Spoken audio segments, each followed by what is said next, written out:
Ready, Mike? Agenda's right here. I'm good. Good evening, Farmington Hills. Welcome to the City Council meeting of October 24th, 2022 at 7:30 p.m. We will begin with the regular meeting, and I am now calling the meeting to order. We will begin with the Pledge of Allegiance. Please join me.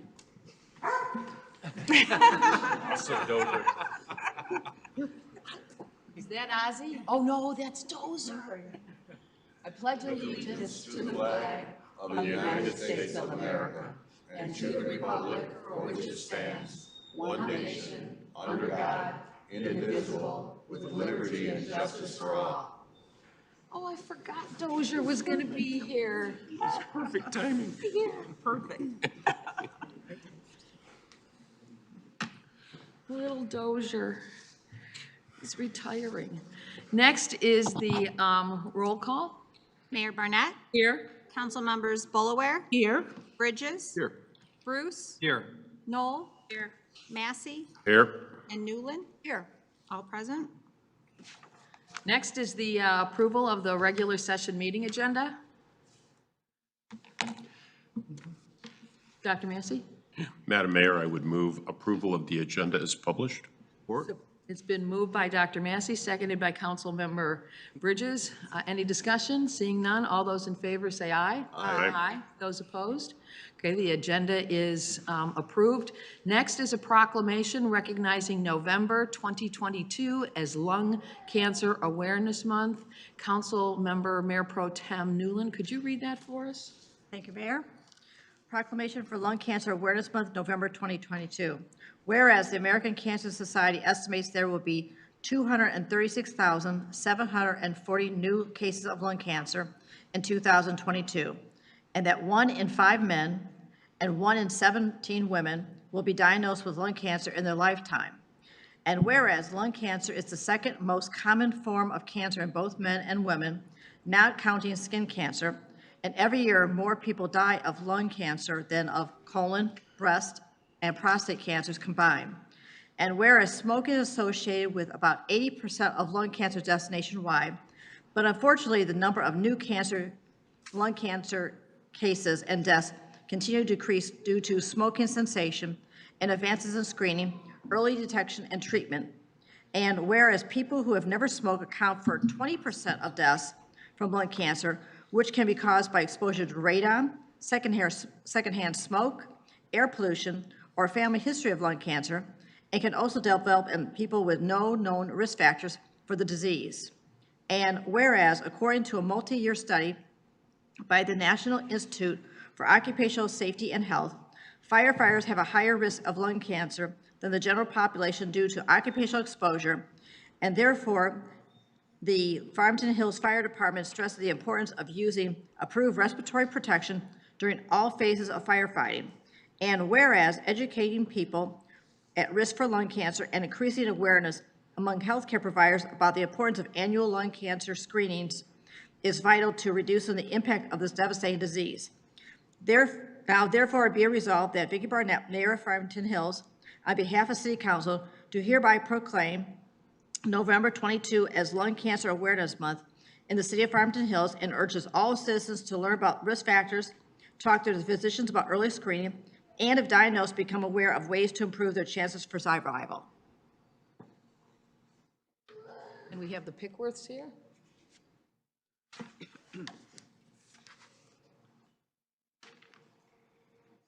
Together, apart, however you want to. Thank you so much. Thank you. I'd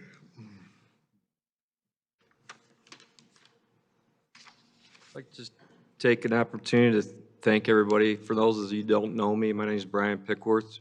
Been with the city for 31 years, the Department of Public Works. The last 9.5 years have been really trying with my wife's disease.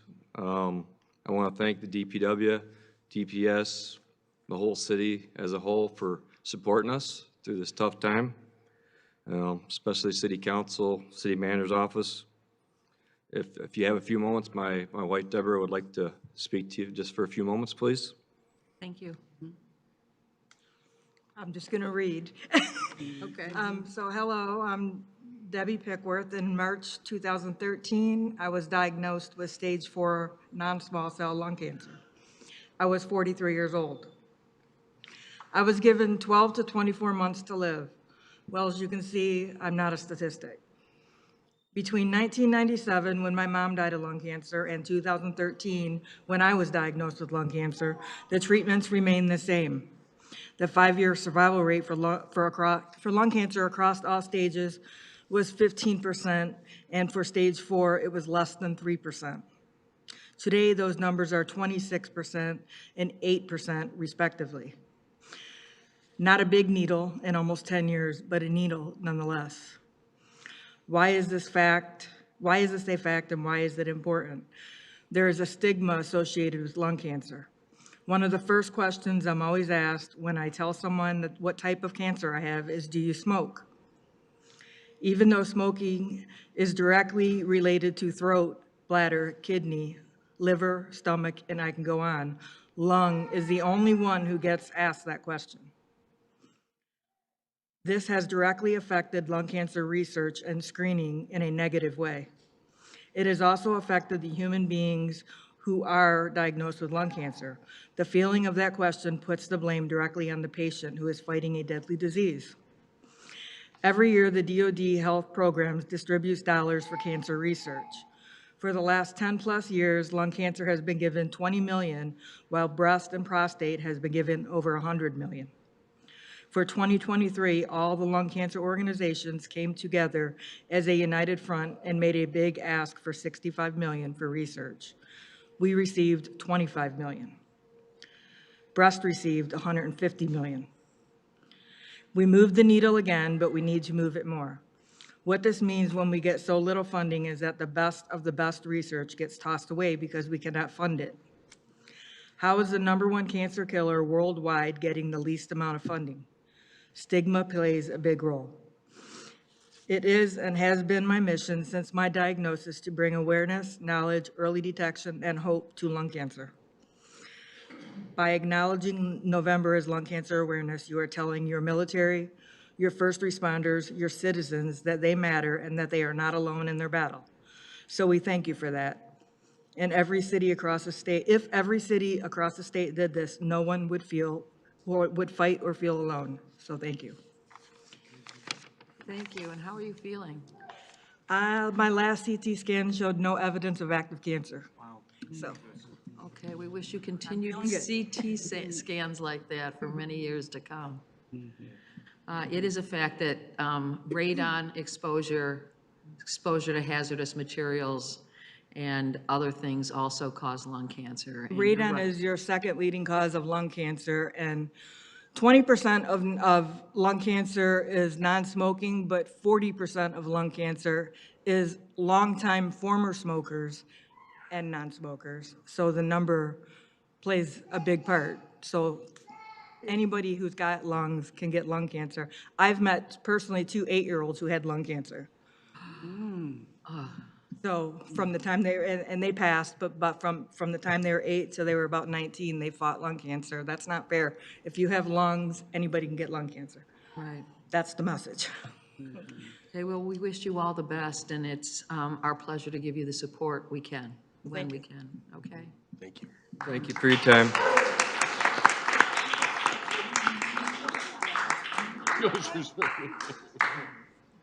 I think it's important also to note that many of the first responders on 9/11 and our first responders in this city also can suffer from lung cancer due to exposure to chemicals and reagents due to their work. And it's really important that we make sure that there's dollars available to help their families. And that is why I was proud to support lung cancer and cancer presumption for our first responders when I was in the state legislature.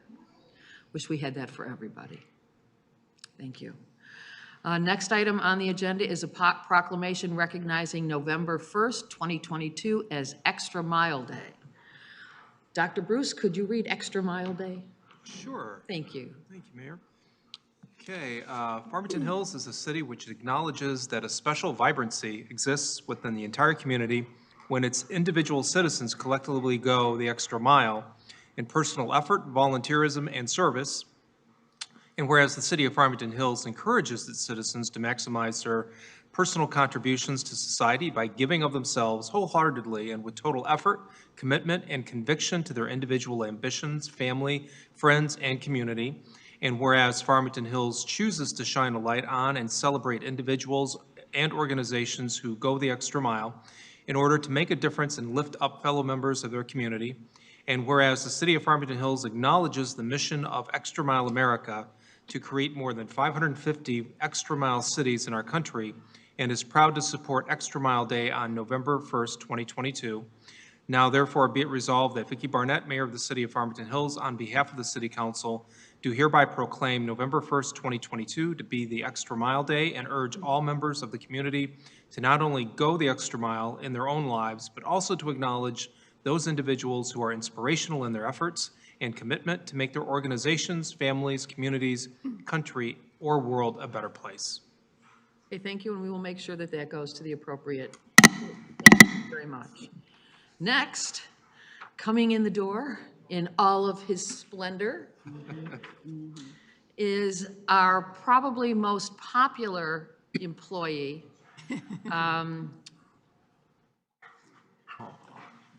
Mr. Dozer,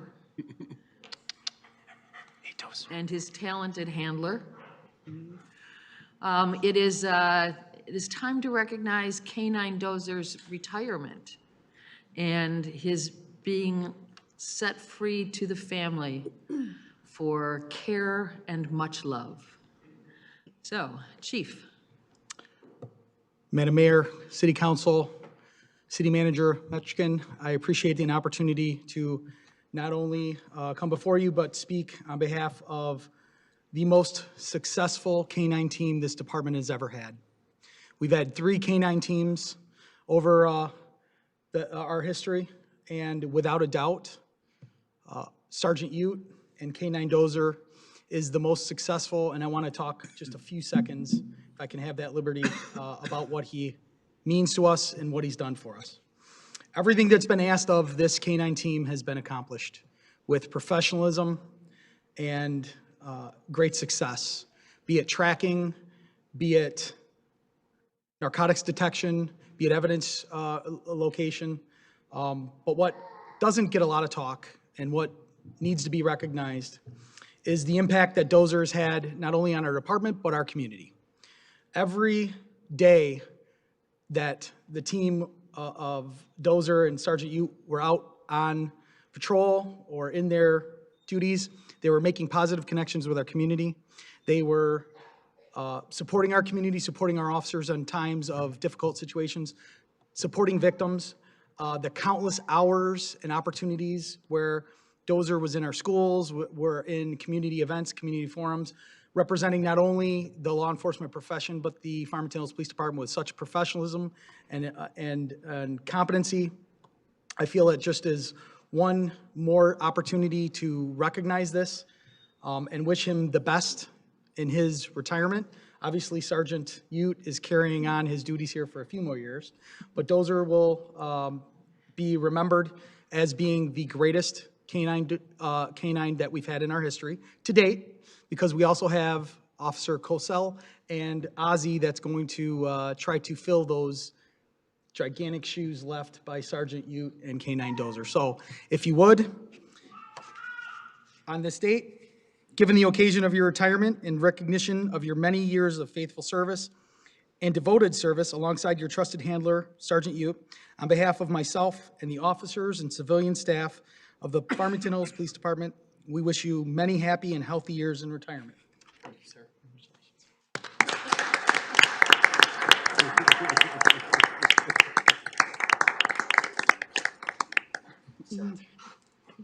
So Dozer's asked me to just share a few words on his behalf. I just want to thank, first and foremost, the City Council. As I look at several of you sitting in front of me today, It was the same faces that approved him and swore him in approximately 5 years ago.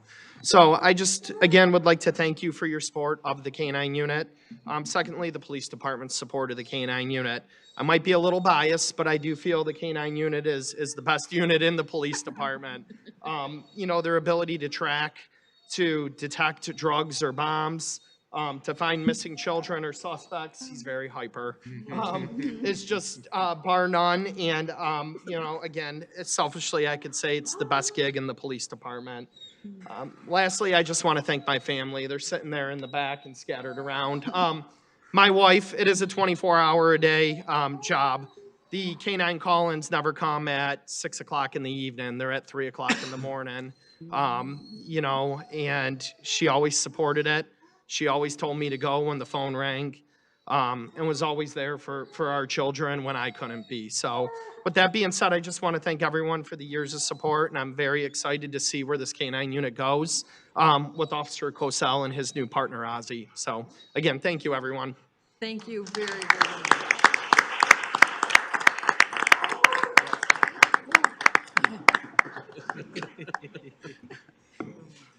I want to retire. No, he doesn't. He's doing a pretty good job of talking. Dozier gets fan mail every week, tons of fan mail every week. Mostly all nice. We're gonna miss Dozier, Yep. but we'll have K-9 Ozzy to grow up with us next. Next item is the selection of the mayor pro tem. We do this annually. There is a rotation scheme for the mayor pro tem. And I'm going to open it up today for nominations. Yes, Councilmember Knoll. I'd like to nominate Randy Bruce, Dr. Randy Bruce. He has been on council since 2003. He was off for a couple years. It's been nice to have him back.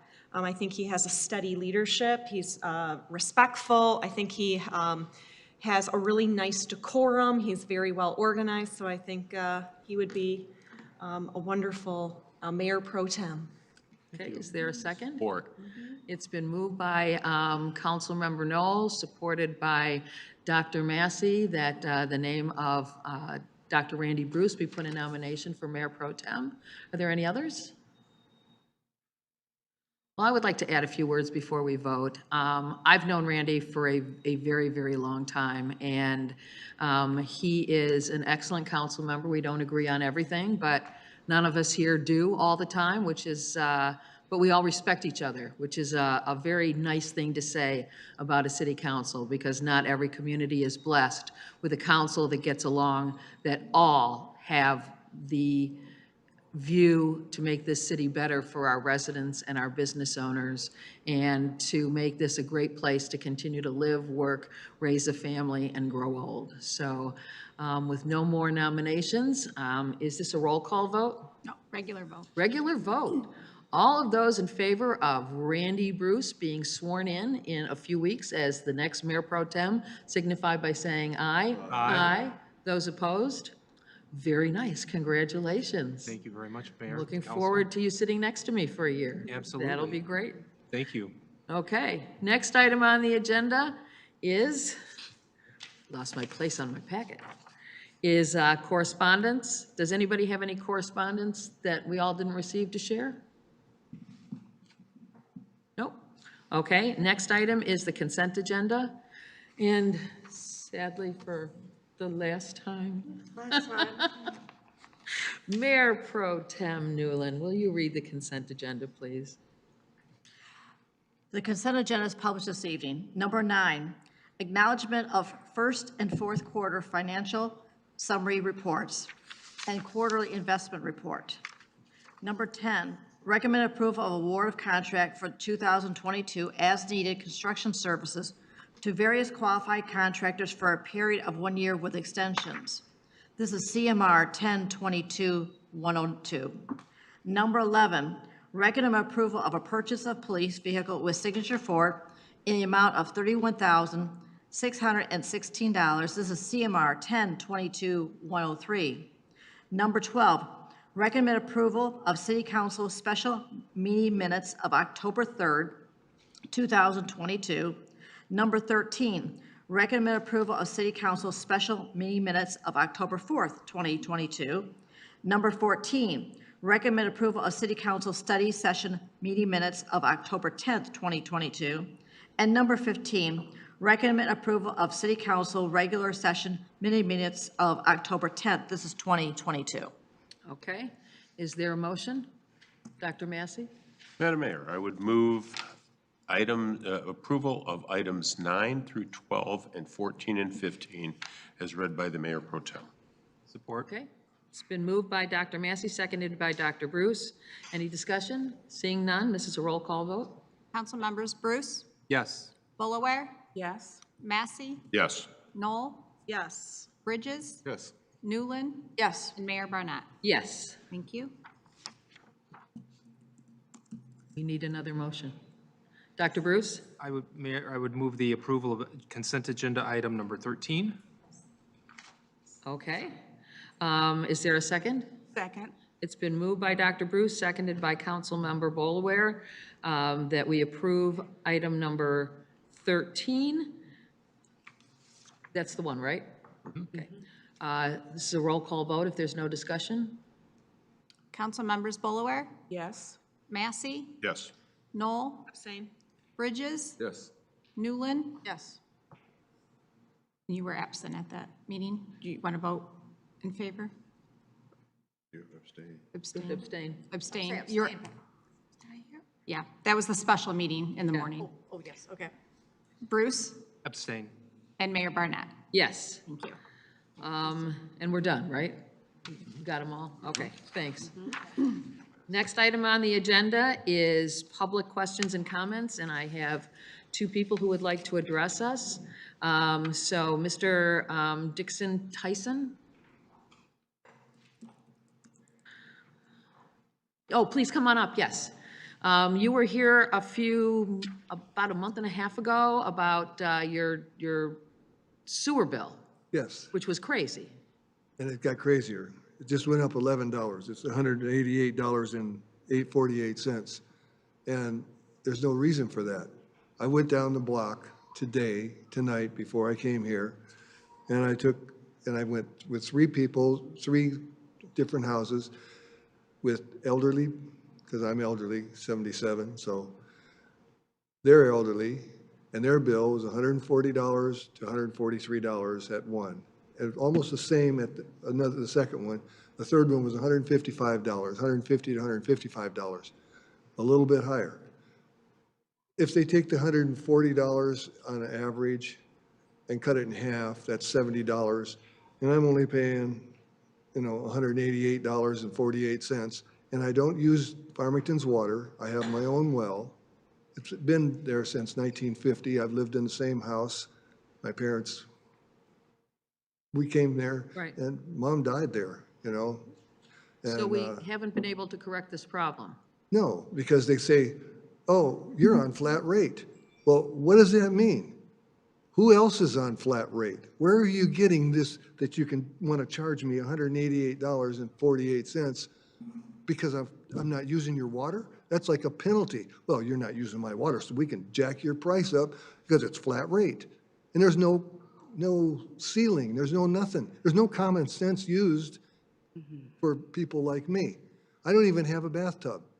I've got a shower. My mom and dad didn't like bathtubs, so we don't have a bathtub in the house. So there's not a whole bunch of water going there. And where they say, well, we don't know how much water is going down your sewer line. Well, how much do you think one guy is going to put down that sewer line? Come on, use some common sense about you. Yeah, we have somebody from our Public Services Department here. Well, actually, Madam Mayor, I think I can help answer that question. So, Mr. Tyson, you spoke to representatives at the Water Resources Commission, correct? Did I understand that correctly? Did you speak to Water Resources Commissioners? Yes, to Jim Nash, I called him, he talked to me personally, I talked to him on the phone. He says, there's nothing I can do. He says, you have to go to city council. Okay. So here I am. So I think everyone on council, I think, understands the way the flat sewer rate is constructed. It's based on an average consumption across the system for Farmington Hills residents. And that's because, exactly as Mr. Tyson said, there's no way to meter the amount of water that he is using that's being put into the system. So there's an average rate that is used across the system for sewer-only customers. Now, my understanding, Mr. Tyson, was that the last time you came to see us was that there was also an issue of you not being able, there was a water affordability issue. Is that correct? I'm just trying to get some clarity, that's all. There's no water for clarity because maybe I don't understand, but we're not hooked up to Farmington Water. No, Okay? Are you having a problem paying your bill financially? Are you in financial Yeah. distress? My social security hasn't gone up a dime and Okay. everything else has gone up and this just dumped $11 from the last bill. That's correct. So it went up as of July 1st, because that's probably your first quarter sewer bill, correct? You just got a bill. Yeah. Am I correct? Yeah. Okay. And So the lady behind you, Charmaine Cutler-Schmaltz, has tried to contact you several times to discuss this issue, and to no avail. So I would encourage you this evening to have a conversation with Charmaine so we can talk about affordability issues and your financial need to help offset the cost of that bill. Yeah, because if you take and look at the people that I talked to tonight, and the average is $140, cut it in half. I'm one person, they're two people, they have tubs, they're taking baths, they're taking showers. The one family that I talked to that has kids, their bill is $280. That's correct. And that's Okay. because they can meter the amount of water that's being used. Right, and with all the kids and the showers every day and bathing the kids, they use a lot of water. Okay, I can understand that.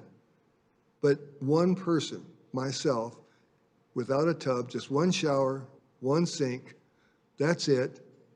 Why is my bill almost as much or more than a person that is the same age, in my same area of age, but there's two people, and they're 140 to 150. Mine's one person at 180, almost 190.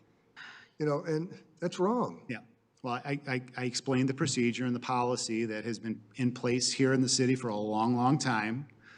And that's certainly a policy decision that council can decide to take up in the future if they want to change the way that sewer-only bills are calculated. But I will tell you that that is very much an industry standard across southeastern Michigan, not just in our water system, but in many other neighboring communities. Well, it's wrong. Because I can't put that much. I'm going to step in here for a moment. This council has talked about water and sewer bills many, many times, including the burden placed on us by other communities that failed to pay their fair share. I think what's happening to you is wrong. We have minimum water bills, there should be a minimum sewer bill, and I don't know why that's not being used right now. My water bill this quarter was $145, and that included water and sewer. So I think city council needs to have a study session with the water resources director and anybody from Great Lakes Water and Sewer who wishes to attend, because if this is happening around every community that is part of the Great Lakes Water Authority, then we need to deal with this problem on a more regional basis, because you shouldn't be using your own water and be charged twice as much as everybody else using water and sewer. And so while Ms. Charmaine Kettler-Schmutz could help you, she's sitting right behind you right now, this needs to be a broader conversation for all of us. And I would request that at the closest opportunity to early December as we can get, that we have them all in here for a study session and tell them this is unacceptable. Yep. Yeah, this is totally unacceptable, and we need to address this on a more regional basis. I think everybody on this council pretty much feels the same. Dr. Bruce? Yeah, I agree with you. I think it's completely unfair that you're being punished for not using city water. And I think there has to be a more equitable formula created for people that are on wells that have a sewer-only bill. And how do we more fairly address that? I think, and I thought we were going to already have a study session on it. I thought the last time we talked about having a study session. So I'm disappointed that we haven't had that yet, and I think we should, because I am interested in how many other people may be in the same boat, maybe in our community and other communities, but I'm more focused, obviously, on what's happening here, and I think we need to take a look at this very unfair situation, because at times, my water bill isn't that high, and we live in a, a fairly large house with two people there. We use a lot of water, we have a pool, and, when we're not filling up our pool, our water bills aren't that much. So it doesn't make sense to me. Madam Mayor? Yes. Yes, yes. Is it, well, for the immediate problem is, Ms. Charmaine may be able to help you out. So from what you're nodding, yes, yes. Well, you'll have a conversation, and hopefully that will help you with your ability to make payment. But I think everyone on council has already expressed their concern and I can understand. issue of I can affordability understand for if there paying was, that. Yes. if there was a commercial business that only used the sewer and they were using a lot of water, Yeah. that would be the exception to the rule, I think. But I'm not even sure. But if there's a community of, like a neighborhood, and out of the neighborhood, you have 2 or 3 people that have their own well and aren't hooked up to Farmington water, if they're like me, I'm paying a whole lot more than people that are on water and sewer, and they're paying them $140 for 2 people, $150 for 2 people. I'm one person. I mean, just cut that in half, and I'll be happy to pay that. I'll pay $70, but almost $190, that's 2, 4, 6, 8, almost $800 for the year. That's more than my truck insurance, and that's high. Yeah. So, I understand your pain, and I do. and my social Yeah. security hasn't gone up a dime. The gas prices, the food prices, everything has gone up, including this. Thank you. Okay, thank you.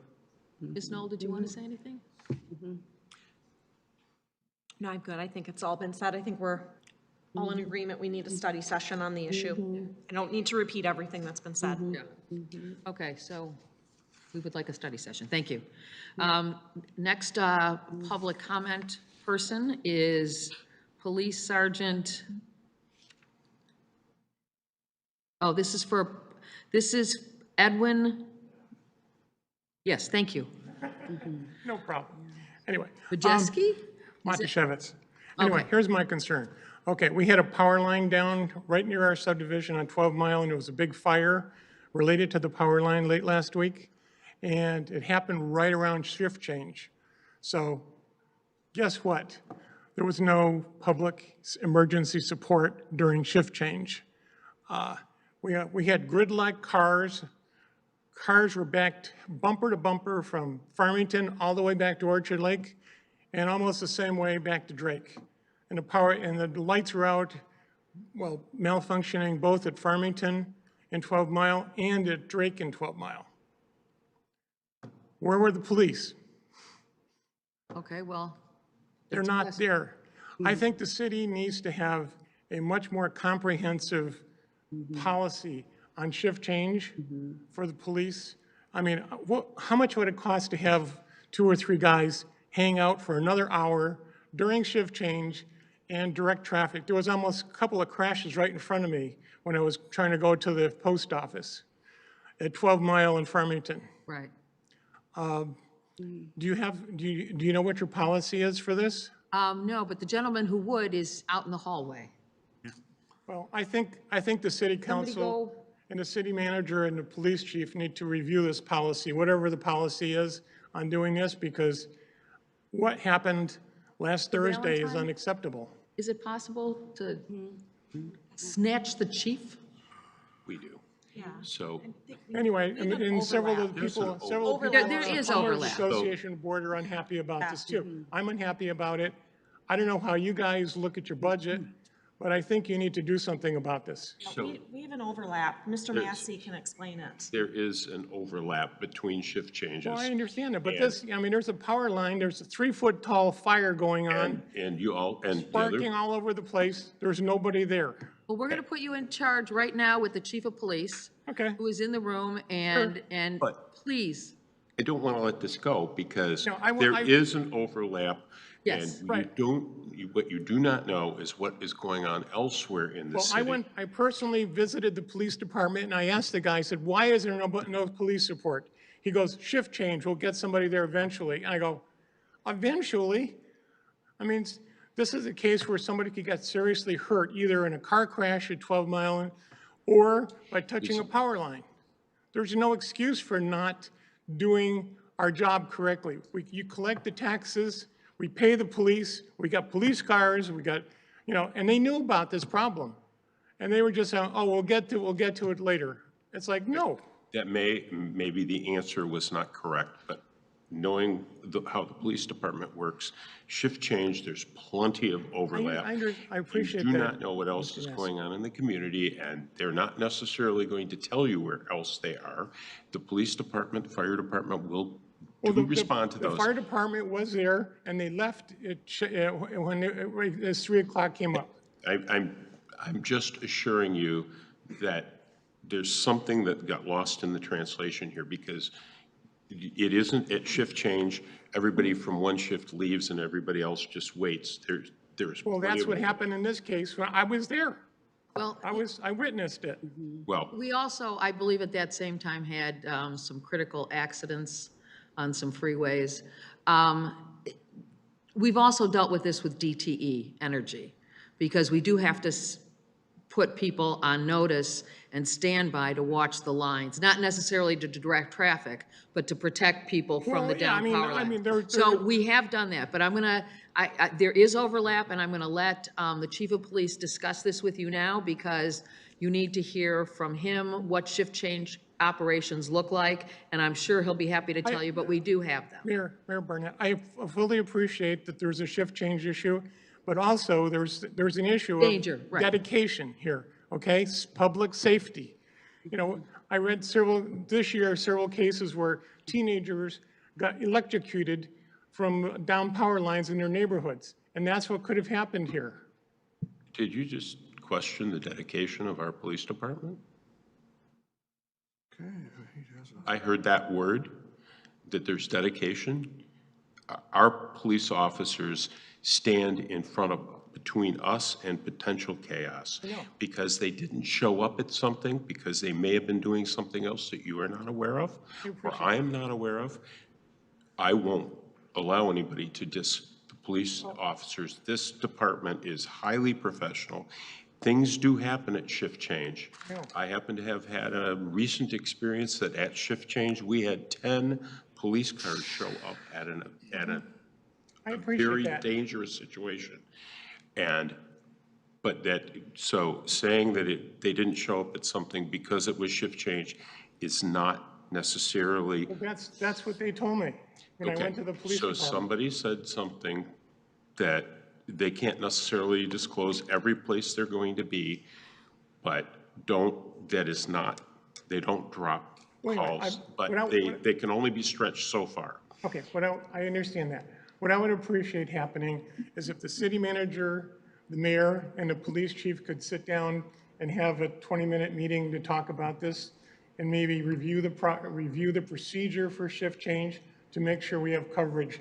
So in the future, when this happens again, we don't have anybody potentially getting hurt. I mean, we Personally, don't- I see this as an opportunity for the city to, learn about something, some information about something, and if there's changes need to be made, changes need to be made. Right, that's what I would like to- that's And, what I just no department in request- this city is beyond reproach. Right. So, if you have a question regarding that issue, the chief of police and the city should get together with you, discuss Please. your concerns, Please. if they're legitimate or not, and see what they are. If we need to make Well, improvements, make improvements. we happen to be in that position right now because you are here and the chief of police is here, and what you want to find out is what is the procedure Okay. and why did this happen this one time? And I will let the chief meet with you outside in the hallway and hopefully address this. But chief, please come forward. Please. No, I'll sit down, go ahead, please.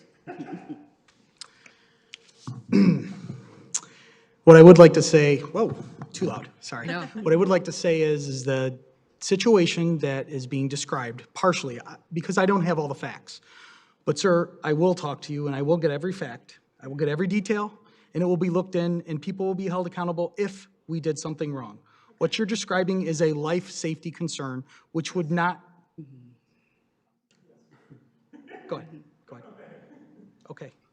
Which would not be put on hold, and we would pay immediate overtime to dispatch at least a car, if not two, for a life safety issue that you are describing. A wire down is a life safety issue. There's fire 3 feet tall and there's huge piles of smoke coming out of the area. Okay. Okay. And if this is so, and the fire department was already on scene, we were probably already previously on scene. We probably got there and set up either a perimeter or established something where the fire department, if what you said is true, is already there. That call has already been responded to at least by a PD, if not PD and FD. But this council, this city knows me, knows what I will and will not do, and I will not overlook misconduct or us not living up to our oath and our duty. And if you bring this to my attention, which we will talk about in a moment, you have my word, we will fully investigate this. The times and everything doesn't match up, but we'll look into it and we'll report back to you. And if you would like to file a complaint, you can always file a complaint with a live supervisor at our desk or online. Okay? So I would appreciate getting some information. So We'll talk I more. will leave you two to chat. Absolutely. And remind the public that we are one of the safest cities in the state for a reason. And that is because our police department and fire department go out of their way to make sure that life, safety, and health are always protected at all costs, no matter what time of day or night. And our response time to issues of fires and other accidents is quite rapid. And if you were to be ill, we would get to your house as quickly as possible. And I believe our response time is between 3 and 5 minutes, if not less on some occasions. So thank you for bringing this up, and I'll let you two go Thank you, Madam Mayor. work it out. Okay, thank you. Thank you. Next item on the agenda is Council comment. public is council members' comments and announcements. And before I open it up to the rest of council, I would like to remind everybody that Election Day is November 8th. It always follows the first Monday. It's the Tuesday that follows the first Monday of the month. And this year, November starts on a Tuesday, so the first Monday is the 7th. Polls are open on the 8th. Polls are also open now, starting tomorrow, if you want to register to vote in person only at the city clerk's office with proof of residency to be able to vote in November's election, you can do so. You can also vote early. The city clerk's office has extended hours for election-related business. So October 25th and 26th, they will be open until 7 p.m. On Saturday, October 29th, they will be open from 8 a.m. until 12:30 p.m. November 1st and 2nd, they will be open till 7 p.m. And Saturday, November 5th, they will be open here at City Hall from 8:30 a.m. to 4:30 p.m. And you can vote early on those days. You can register to vote. And as always, this will be posted on our election portion of our website, and you can always look at that to find out where you vote. We will have a map of your precincts, and we hope that everybody who can vote gets a ballot and chooses to vote. These elections are very important. You'll be deciding school board members and state representatives, state senators, county commissioners, and all the way up the ballot to Congress and to the governor's office. So please remember, this is an important election, and your vote does matter and it does count. So I will now turn it over to other council members for comments and announcements. Yes. First off, I want to thank everyone in Farmington Hills. I had the opportunity to do the opening remarks at the Michigan Municipal League, because our Hawk was one of 4 finalists out of 28 applicants to be part of the Excellence in Community Award. So I had the opportunity to speak in front of 300 people, but I couldn't have done it without the fabulous team that's at the Hawk. They were outstanding. They represented the city. They represented the Hawk. I don't know if there's one single person that came to a conference that they did not interact with. They had a beautiful presentation. Also, they were very engaging because there was 4 areas set up down the hallway, and everyone who attended that conference knew what the Hawk was about.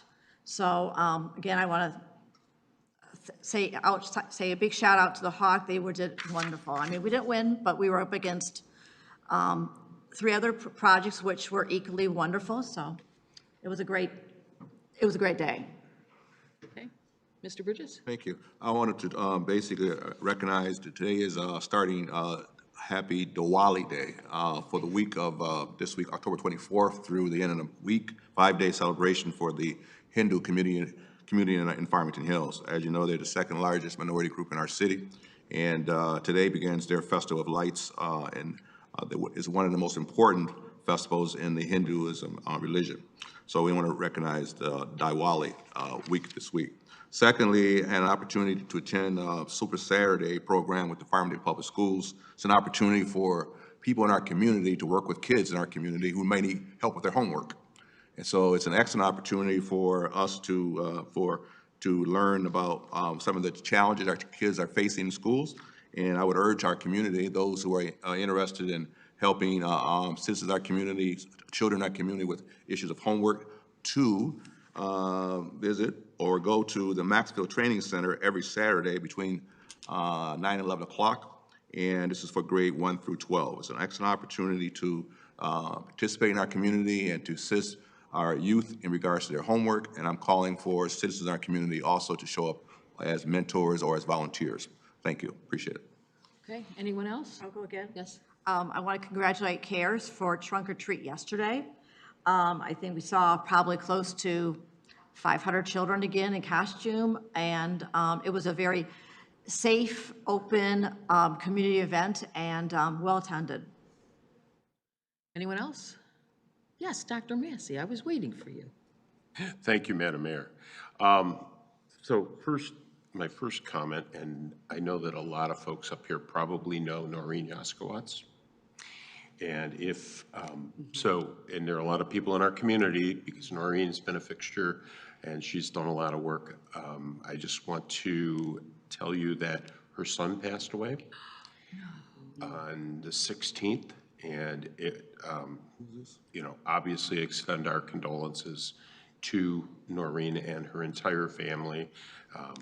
Michael, her son, was only 46, had 2 small children, one's 18 months and one's 3.5. So it was kind of a sudden illness that took him, but just a really not a pleasant thing. And I thought there's so many people around here that do know her and her family.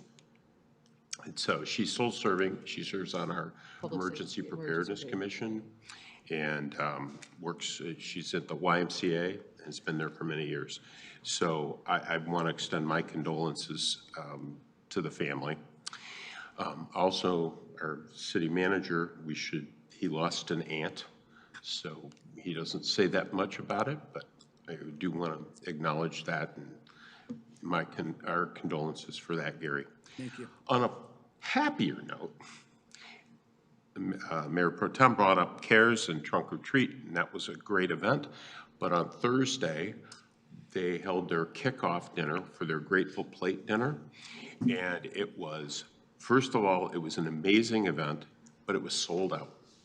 And this kicks off their fundraiser, their major fundraiser for CARES from now until Thanksgiving.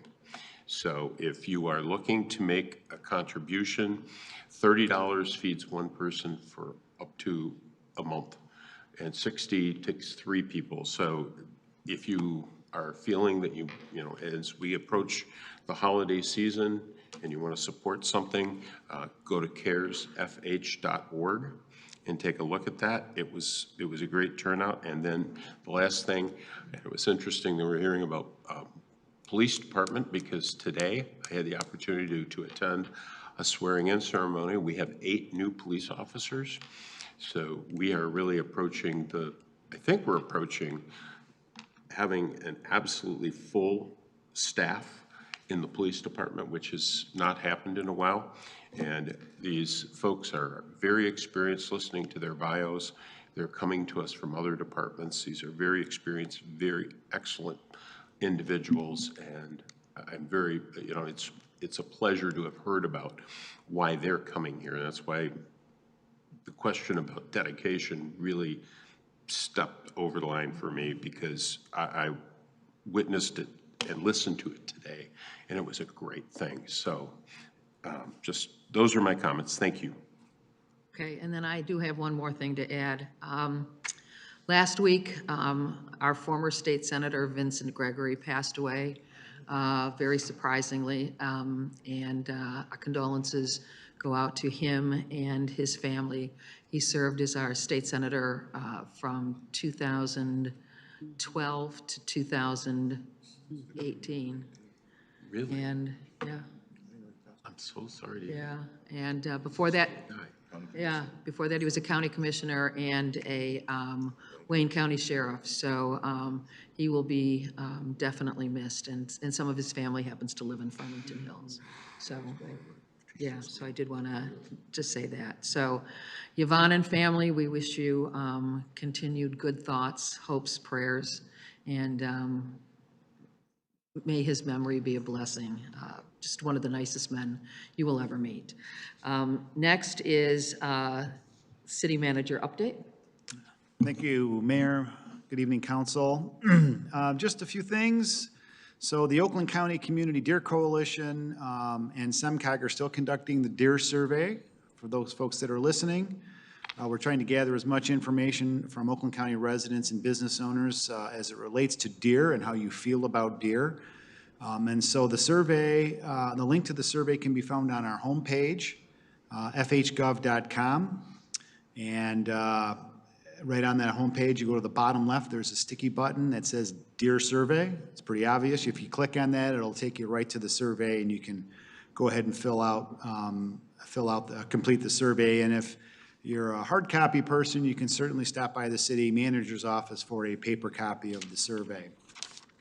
We talked about the upcoming election on November 8th. Not only do we have extended hours, and for those of you that didn't have a pencil for what the mayor was saying, that as well is on our fhgov.com homepage. That sticky button is right in the middle of the bottom page, so you can press that button and it'll take you to the elections page with all the other election information.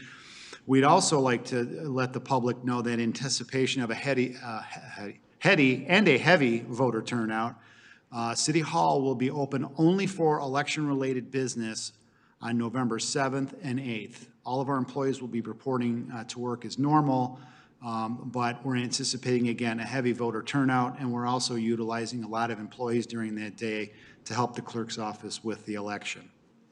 Annual Beautification Awards,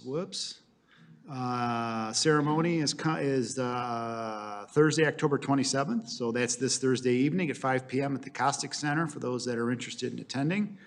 And we made, Councilman Newland mentioned the MML Fall Convention in Muskegon, and I wanted to thank those on City Council that were able to attend, and all of our staff that was there to do all of the hard work. Again, we were up for a Community Excellence Award for the Hawk. Unfortunately, we didn't bring home the trophy. Maybe next time, if there is a next time, but the consolation prize was a really good opportunity for us to market the city of Farmington Hills, explain how we took an old school building and converted it to a useful community center. And there were a lot of folks that I think were taking note and trying to use that information and scale it to whatever a particular similar project they had. So really wanted to thank everyone and our special services staff for attending. Our special services staff was great. They spent a lot of time on booth duty, promoting the project. For those who haven't been to that conference before with these Community Excellence Awards, it's a little bit of showmanship and carnival hawking.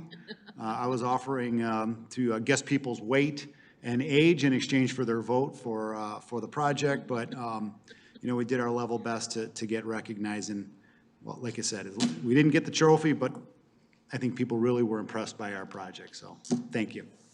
Good, very good.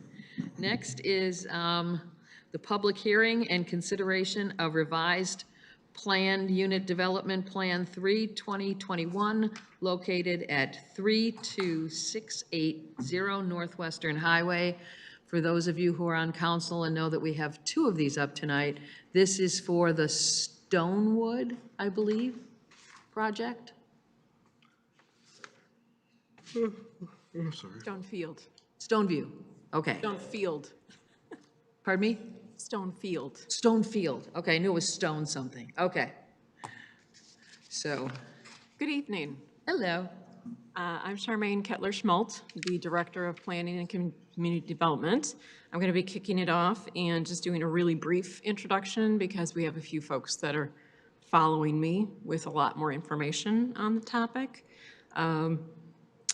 We will have the applicant speak after I'm finished, move on to our planning consultant, who is here from Giffords Webster, and then you'll be able to open up the forum for public comment for the official public hearing.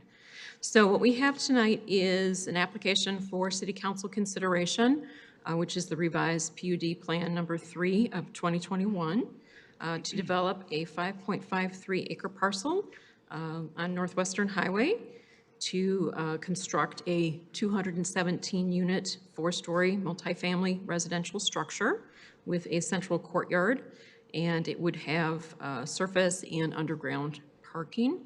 This project has been in the works before the Planning Commission for about 2 years now. They first started their journey in February of 2021. They have most recently been before the Planning Commission on September the 15th, 2022, and received a recommendation to City Council for approval from the Planning Commission with a vote of 7-2. So at this point in time, I'm going to turn it over to the applicant, who has a couple of representatives here this evening to give you a presentation on additional information about the project. And Jim Butler and, I'm sorry, Phillips, Mr. Phillips? Should I make my announcement? When we bring it back to council. Okay, all right, very good. Is that one yours? Well, yeah, you know, what you should probably now, because you can't ask any questions about it either, right? Right, so I just want to put some information out there. Between the time I was off council in 2019 and when I was reelected in November, I met with the developer, Mr. Asmar, on a couple of occasions as a non-compensated, no remuneration, just somebody to advise on the plans and look at the project. So again, there was no consideration at all for doing that. I also testified at a planning commission meeting. It was about well over a year ago that I did that as well on behalf of the project. And again, there was no remuneration at all for that. I did talk to our city attorney about this issue at length, and he looked into this issue because of just the idea of that consulting when I was off of council. And after him doing his research, he stated that it was done as a private citizen, so therefore there was no conflict established by this, what happened in the past. So, and he said as long as I can make a free and fair decision based upon the facts tonight, which I told him I certainly could do. So he advised me that I was well within my duties to sit through this You don't have project. to recuse yourself. I from don't have this. to recuse myself from this. But you are disclosing. Correct. Okay. Just want to, can I make a comment about that? I mean, because, so you're disclosing this tonight that you met with the proponent on several occasions to discuss for this project? 2 occasions, yes. 2 occasions? Correct. And you think it's proper for you to sit on, here on this project, even though the attorney said that you could sit on it?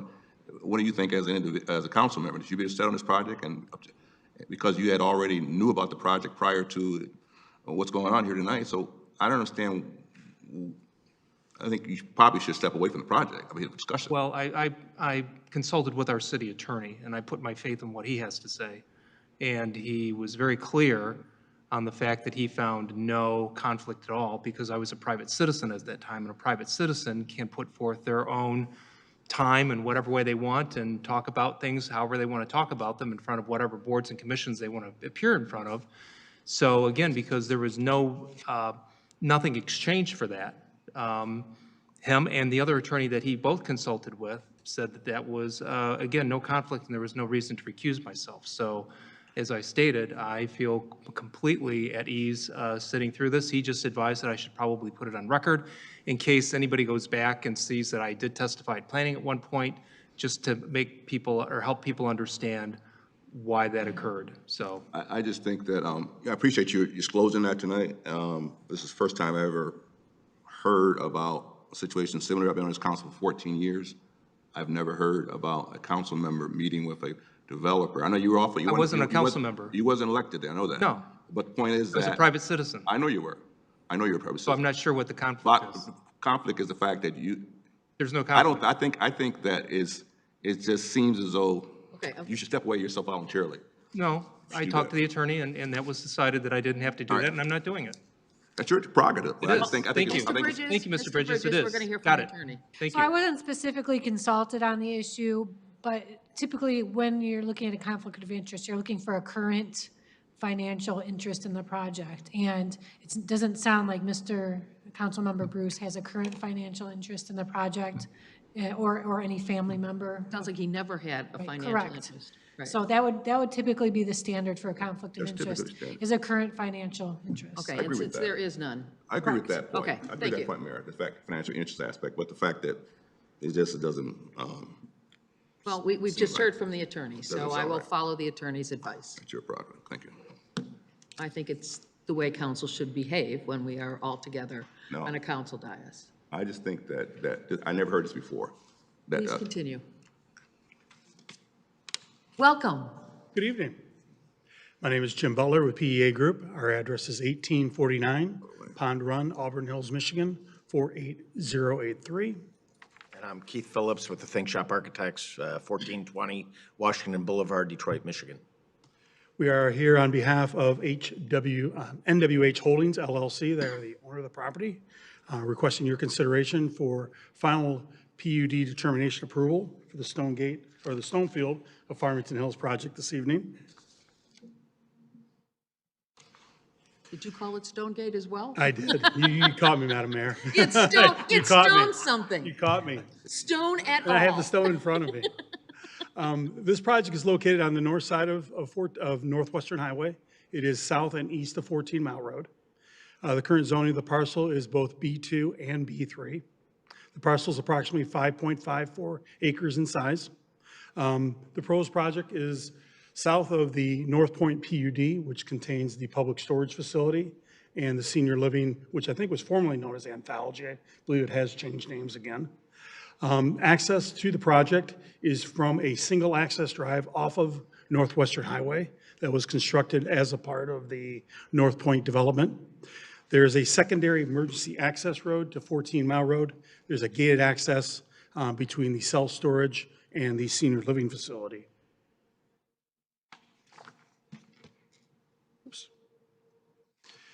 The project was granted preliminary PUD qualifications by the Planning Commission on February 18th of 2021. The project received a recommendation for final determination from the Planning Commission on September 22nd. The Stonefield of Farmington Hills development is a 4-story, 217-unit luxury apartment building. It is a mixture of 112 one-bedroom units, 101 two-bedroom units, and four three-bedroom units. The building itself is, total in height is 55 feet, and the number of parking spaces provided is 365, of which 264 of those spaces are located under the building. And so the density for parking for this project is proposed at 1.68 spaces per unit. The intent of the project was to create a progressive interpretation of what's happening down Northfield or Northwestern Highway and kind of continue that energy as it comes in and becomes that gateway. We bring them into the site off of Northwestern, bring them back to the back corner, which is a covered main entry into the underground portion of the building. And then that provides them ability to both park underneath the building as well as outside if they have any guests. And then we provided amenities that are congruent with current modes, such as drop-offs for delivery packages, Uber pickups, things like that. We've also created a commons courtyard in the middle of the structure. I like to think of it as one of the highest densities of high-impact landscape in the area. In fact, in terms of rooftop intensity, this would be a high-impact rooftop structure that covers the parking structure. And then we continue that into the architecture of the building, providing little glimpses of it throughout to try to provide landscape throughout, and not just superficially, but also actual tangible existence. Then we also provided up on the rooftop, so the entire building, we have a high-intensity rooftop situation on the parking structure, and then we have a low intensity up on the higher rooftop area. So we'll probably be the greenest building in town, I would think, from that aspect. We also provide for future, or for, right off the bat, we're providing for EV parking as well as future development of that as we see it growing further and further. The structure is pretty simple in how its appearance is. It's permanent materials. We're looking at stones, metals, those types of things, glass. There's a lot of glass in these units. They open up out onto the street, try to create a more open, really vibrant architecture. Kind of pick up on it. Again, we're trying to show the greenery. We really are high intensity on the green space, even in the landscaping about.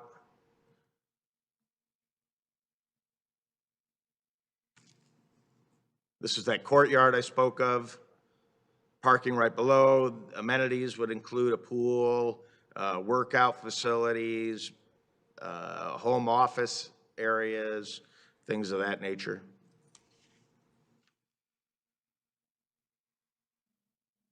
And again, you can see the amenities for what we offer in the units. Units will be state-of-the-art.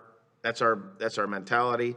We're going after a certain segment that is a progressive person, somebody who's going to help contribute to the community, somebody who wants to be active within the community, somebody who wants to be foot traffic, that mentality, somebody who's going to walk up to those commercial spaces that we have just to the east or west of us, and as well as utilize what's around us on the other areas. I don't want to, I can read them all if you'd like, but I don't, you guys are, everybody seems educated here. Still feeling. Again, one of our big things is bike storage. We're really trying to promote this get out the gate, get out, walk around, kind of invigorate yourself into the community. So one of the things we provided for is bike storage, as well as pet-friendly ride share, food package. Again, now I'm just reiterating what you can read.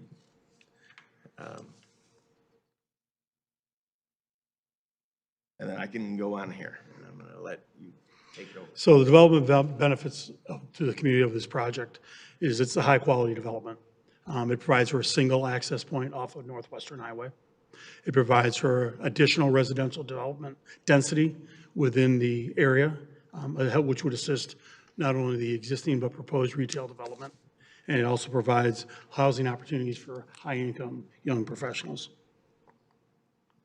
For this project, we are requesting 4 deviations. The first one is the height. We are asking for 55 feet. What's permitted underneath the zoning ordinance is 50 feet, so we're asking for a deviation of 5 feet. Along the east side, we're required to have a 75-foot setback. Currently, we are proposing 54.47 feet, so that would be a 20.53 foot deviation. The density, the way density is calculated in the city, it's based on rooms. We are proposing 543 rooms. What is permitted under the RC3 is 230, so we're looking at a 313 room density deviation. And then finally, parking. We are required to, per the ordinance, to have 436 parking spaces. We are showing 365 parking spaces, which is a deviation of 71 spaces. And like I had previously stated, the amount of parking per unit is about 1.68. We are providing additional landscaping along the east property line where we could add parking if we needed to, but we thought it would be a better idea to have more landscaping on there. With that, we can certainly answer any questions you have. Anybody have any questions at this point? I do. What do you mean by high-intensity use of the roof? So there's two different types, well, there's multiple different types of green roof structures, right? You have a high intensity, which would be more of a soil-based structure where we have trees and those types of things. And then on the roof, we would have more of a lower intensity, which would control rainwater runoff, those types of things, so that we can then cistern those, bring those into the system, they'll come off the roof. But that's more of a, what would be like a ground cover type of thing, so something you don't have to mow, per se. Would they be usable as parks? No, the rooftop, the upper level is not allowable, I believe, under the code for us to utilize that as rooftop space. It was discussed at one point, I think we had mentioned it, and then at this point, we moved towards more of just more of a sustainable approach to the architecture. Would everybody have a balcony? Yes, I do believe they do all have a balcony. So every unit would have a balcony? I do believe they do. Okay. And what about barbecue grills in the, So that was something that we talked about. certainly don't want them on the balconies. No, not on the balconies, but down in the courtyard area, in the commons area, we would provide for that. Okay, thank you. Anyone else have any questions? Dr. Massey? Sure, I've got one. Are these apartments or are these owner-occupied condos? These are apartments. Okay, so, and 543 requested rooms, how many apartments is that? Oh, it's 217 apartments. Okay. And obviously the density that was allowable was 230, so you started, you're more than double. Right, so we looked at, so we're above any factor, but we're consistent with what we believe the current trend is in the market and where things are going in terms of high density housing. And the percentage of rental units versus owner-occupied units in our area is what? That I'm not positive of. Well, I do. Reach out on that and find out. It's a pretty high number. Okay. So, okay, that's my question. Okay. Councilmember Knoll? Well, I have some questions, but I'm not sure who they're best directed at. I'll throw them out there, and maybe Charmaine Kettle-Schmaltz might have to help out with this. I'd like to do a little comparison here between Stonefield and Emerson. I know Stonefield is 217 apartments, Emerson is 316. But I'm more concerned, obviously the square footage is different of, or not the square footage, but the acres. So I'd like to compare it in regards to density. Do we know the density per acre? Do we have that calculation for both of them? Because I'd like to understand that as well as height. I know both of them are 4 stories. This one is proposed at 55. What is the height of Emerson? I'd like to, they are near each other. I'd like to understand the difference. This one seems very intense when it comes to usage, so I want to compare. Also, what is the average? I know there's different size units, but what is the range of the square footage of the units, the 1-bedroom, 2-bedroom, and 3-bedroom for Stonefield? And we're anywhere from 900 to 1,200 square feet. I figured that was the easiest question. It doesn't involve a comparison. I can also give you the percentages if you need. Okay, the percentage density per acre? So you have the acreage at the Emerson site at 7.24, And Stonefield is 5.53. That's acres. That's acres. 5 what? 5.53. I think they were referencing 5.54, but it's right 5.53 there. acres, and what was Emerson? Sorry, 7? 7.24. Okay, the problem is I don't know the difference in density. That's That is- okay. Our number of rooms per acre Yeah, that would be a good for comparison. the Stonefield development, which would be ours, would be 98.2. And for the Emerson 98.2. is 113.2.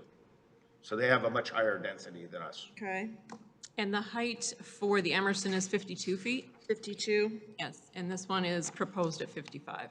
okay. Thank you. Was for the that all of comparison. your questions?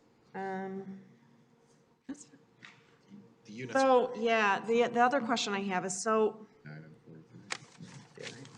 we've got the senior living, directionally, that's to the north.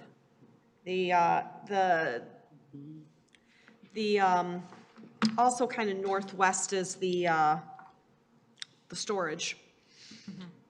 But, and I know Warner is to the east, but can you please remind me the buildings with the red roofs? That's residential apartments. That's what I thought. That's multifamily. right. There's apartments next to Warner. Okay, thanks for just Those are jogging my memory. condos.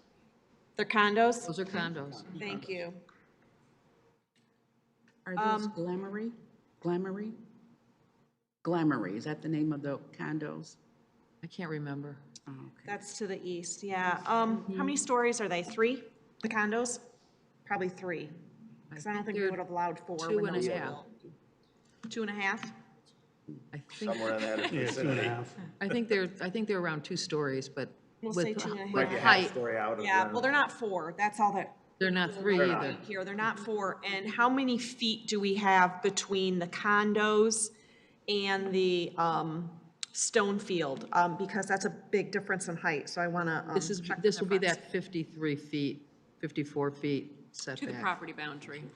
Yeah, it's property boundary, and then you've got another 50 Probably feet. I 60 believe. feet, Yeah, another 60 feet on the other, so 110 foot, yeah, roughly. plus or minus. 112, 113 feet. I can round up to 120 if you want. Okay, I'm good on my questions for now. Thank you. Okay, any other questions for right now? I do. Okay.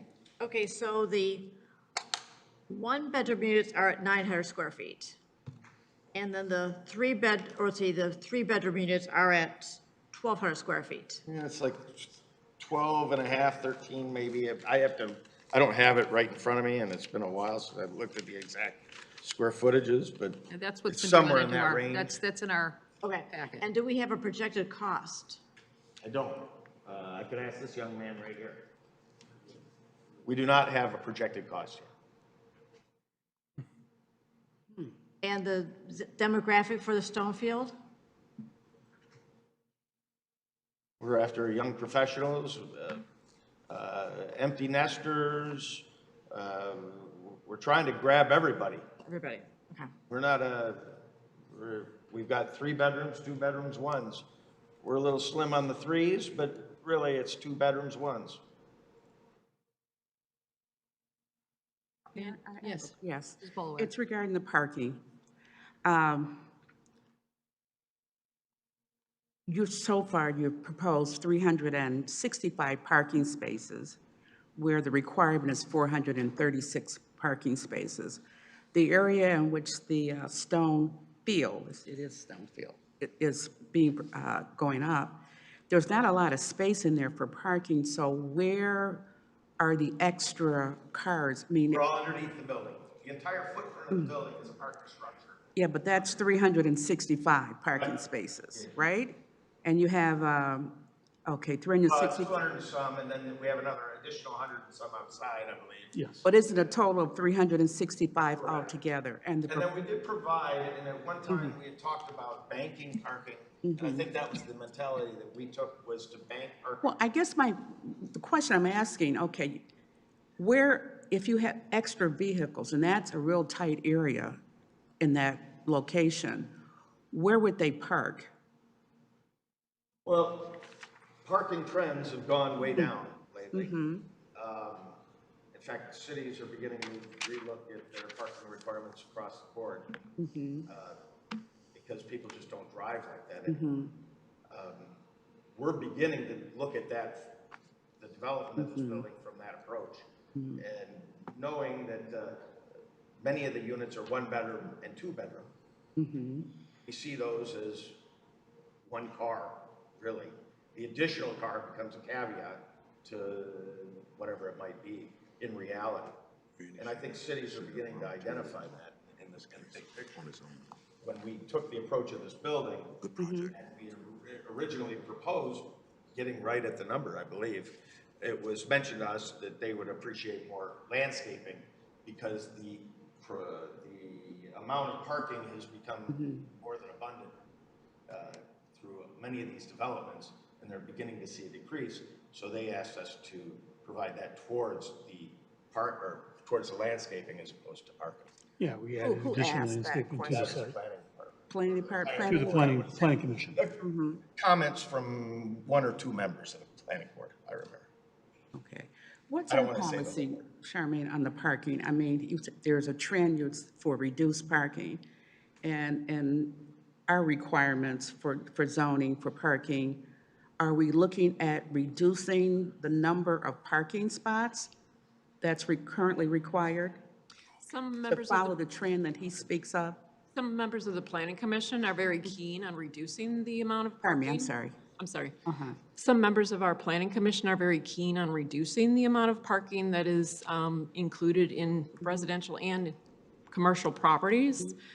We have our planning consultant with us tonight to reference what the standard is currently within the zoning ordinance. But I know when they were before the planning commission, when you have the ability to modify through the PUD, that was the item that they had concern about, was additional parking beyond the minimum necessary for what they felt they needed for their development. Yeah, Jackie, the last thing we want to do is, or Ms. Bulwer, I'm sorry, apologize. We want to provide everything we can, the best we can for our clients, our tenants. Or the last thing we'd want to do is shortchange them on guest parking or something of that nature. Because if there was in a location like across the street at the Emerson, let's just say, there are other places that they could go and park. But that's a real tight little quarter there in which you're erecting this particular apartment.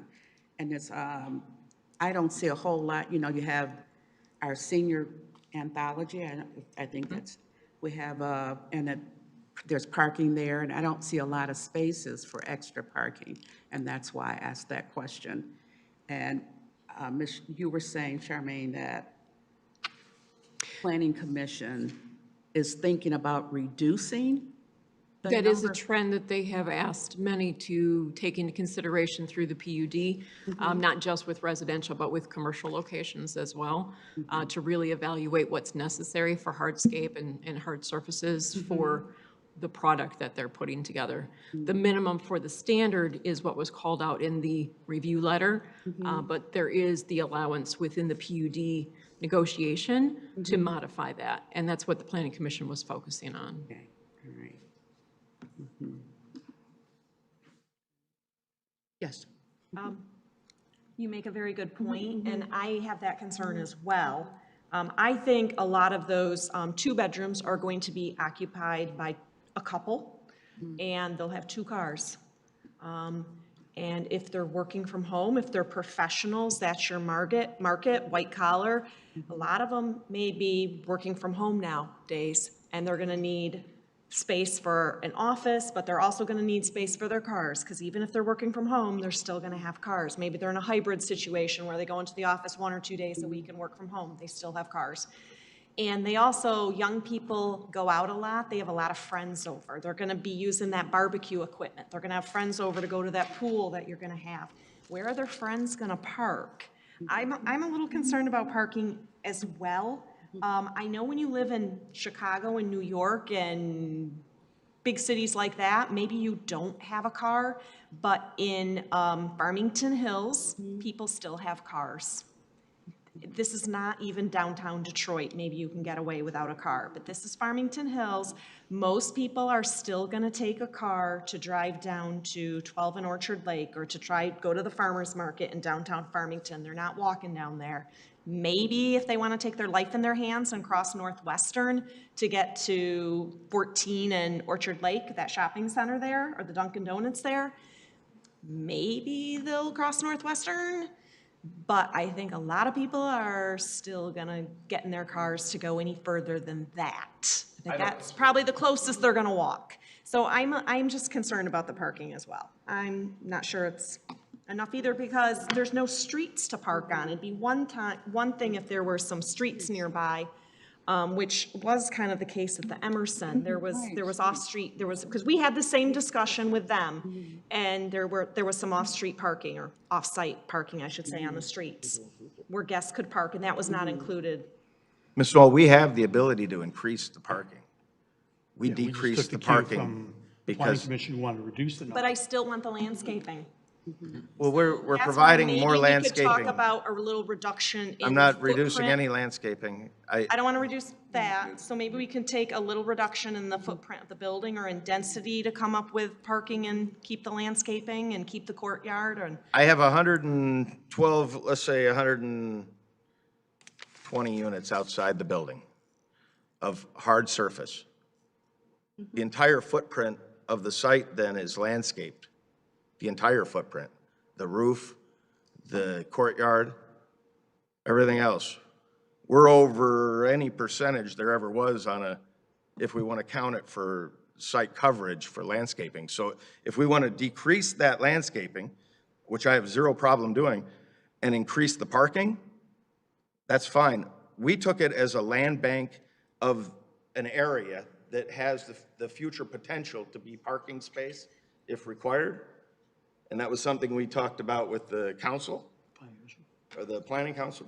I have no problem going back to that and reinvestigating that. But I think at this point, the intent was to increase the landscaping and decrease the parking.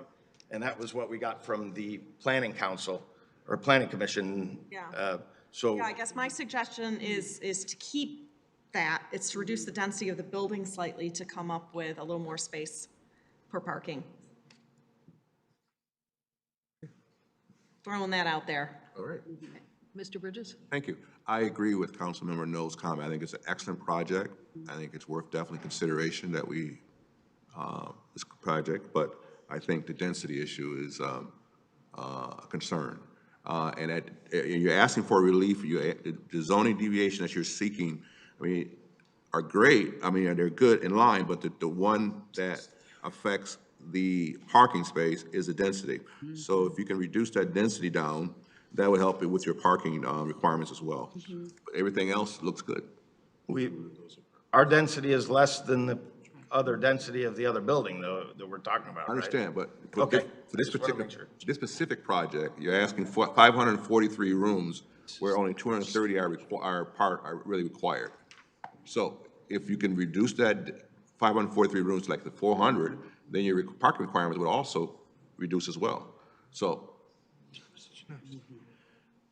The Emerson across the street, we're matching their density as far as parking as well. I just want to bring that up to you. Reducing the density and obviously the room count, yeah, you could knock off room units, but you get to a point where economically it doesn't work financially. what level is that? What number is that? I'd have to do some math. Okay.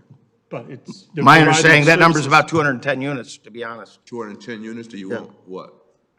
That means what? Tell And me we're 200 sitting at 217 because of the way the building laid out. Sure, yeah. I mean, I could, Oh, well, what about just having a few more 3-bedrooms instead of 1-bedrooms? You got a marketability issue there. Increased costs. it's what the market will bear. It's not Yes, marketability issue. I don't want to just put Not units necessarily in increased for parking. what Need for parking can because be you have there. more families. I'm trying to facilitate what the market can bear. Okay, in no, I terms of how understand they that, do fair that. point. I thank you. good Yep, point. I get it. Very good point. So Okay. again, I like I the project. understand. I think it's a great project, but the density at 543, when it's required only at 230, you got to give us something there. You got to move closer to point of where the parking is not going to be a problem for the residents who live there. And we can also meet your needs as well. But I just think there's too much of a big diversion between what's required by the city, 230 rooms, and you're asking for 543. So if you can reduce it, split the difference by 50%, maybe go to 383, then your parking requirements will go down as well. The Emerson had more Sir, off-street parking. Mayor, may I? Yes, go ahead. So, sir, you guys have been before planning several times, correct? Yes.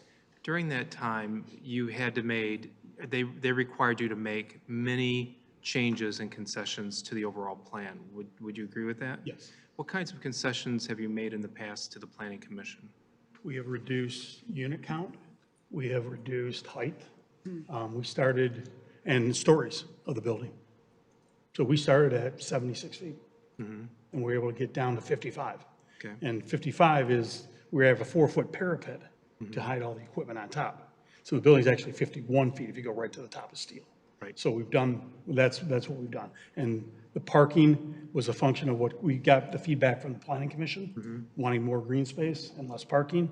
And as we've stated, we can put more parking on that site to get closer to a number greater than what's being shown right now to support the number of units that we have. It just comes at reducing the landscaping that we have, but we'd still have sufficient landscaping. Now, you have 217 apartments proposed currently, is that correct? That is correct. How many of them are one-bedroom apartments? There's 112 one-bedrooms. Okay, and how many are two-bedroom apartments? 101. Okay, and how many are three-bedroom? 4. 4? So let's assume that there's, for each one-bedroom apartment, there's one car. That's 112 cars.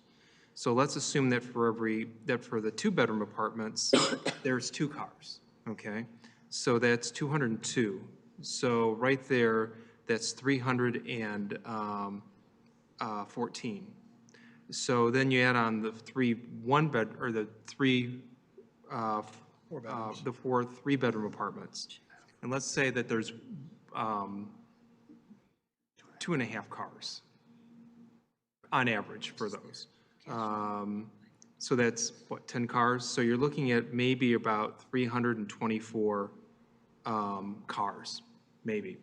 And how many parking spaces do you have proposed? 365. 365? So just estimating my math right there, so you have about, what, 40-something extra parking spaces just from that alone right there. Correct. So would you say that those numbers are reasonable that I threw out? So for one-bedroom apartments, maybe 112 cars, for 2 bedrooms, maybe 202 cars, and then for 3, maybe, 4 cars total, or? I think it's reasonable. I think it was the approach we took. I think we took the approach that we were trying to bring ourselves within 3 developments that were within the immediate area, because those were our competition, the Emerson, Town Court, and Perennial, 2 of those located in West Bloomfield.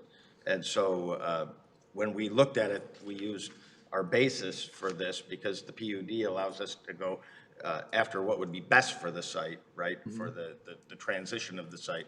And that's what we were after. So that's why those numbers are where they are. I do agree with your parking analysis. I do think it's going to be high. I don't think that you're going to have that many people having 2 cars in a two-bedroom unit, but at the same time, you're going to have a bunch of people who have 2 cars. I'm just saying, for a one-bedroom unit. worst So case- it's going to average out. Yeah. I don't disagree with that, but I do think that that's what the public's identifying, and I think that with the development of Uber and developments like that are young people who I employ quite a bit of, and who live in apartments and who live with 1 car. Well, not true. 2 of them have 2 cars. They utilize mass transportation. They utilize other facilities that are available to them. I'm just doing worst-case scenario. So I don't think that every 2-bedroom apartment is going to have 2 cars. But let's say that they did, then that's the 202 spaces. But let's say they have, only 50% have 2 cars and the rest have 1 car. Well, the number's going to be even lower below that number. So let's go back to the Emerson. Do you know how many apartments are in the Emerson? Yes. 316. How many? 360. 360. How many parking spaces do they have? That's units. Yeah. 819. They have Oh, 819. no, I'm sorry. 510. 533. 533 spaces. Mhm. So for 360 units, they have 533 spaces. So did anybody run the math on that? 1.6. They're at 1.69 per unit. We're at 1.68. So you're basically the same in terms of parking spaces as the development across the street. Correct. So there's no difference in density for parking between you and the Emerson directly across the street. Okay. So there really is no difference in density between the 2 developments. Correct. Okay. Although we provide threefold landscaping. Right. I'm just talking about in terms of apartment numbers and parking availability, the density is exactly the same.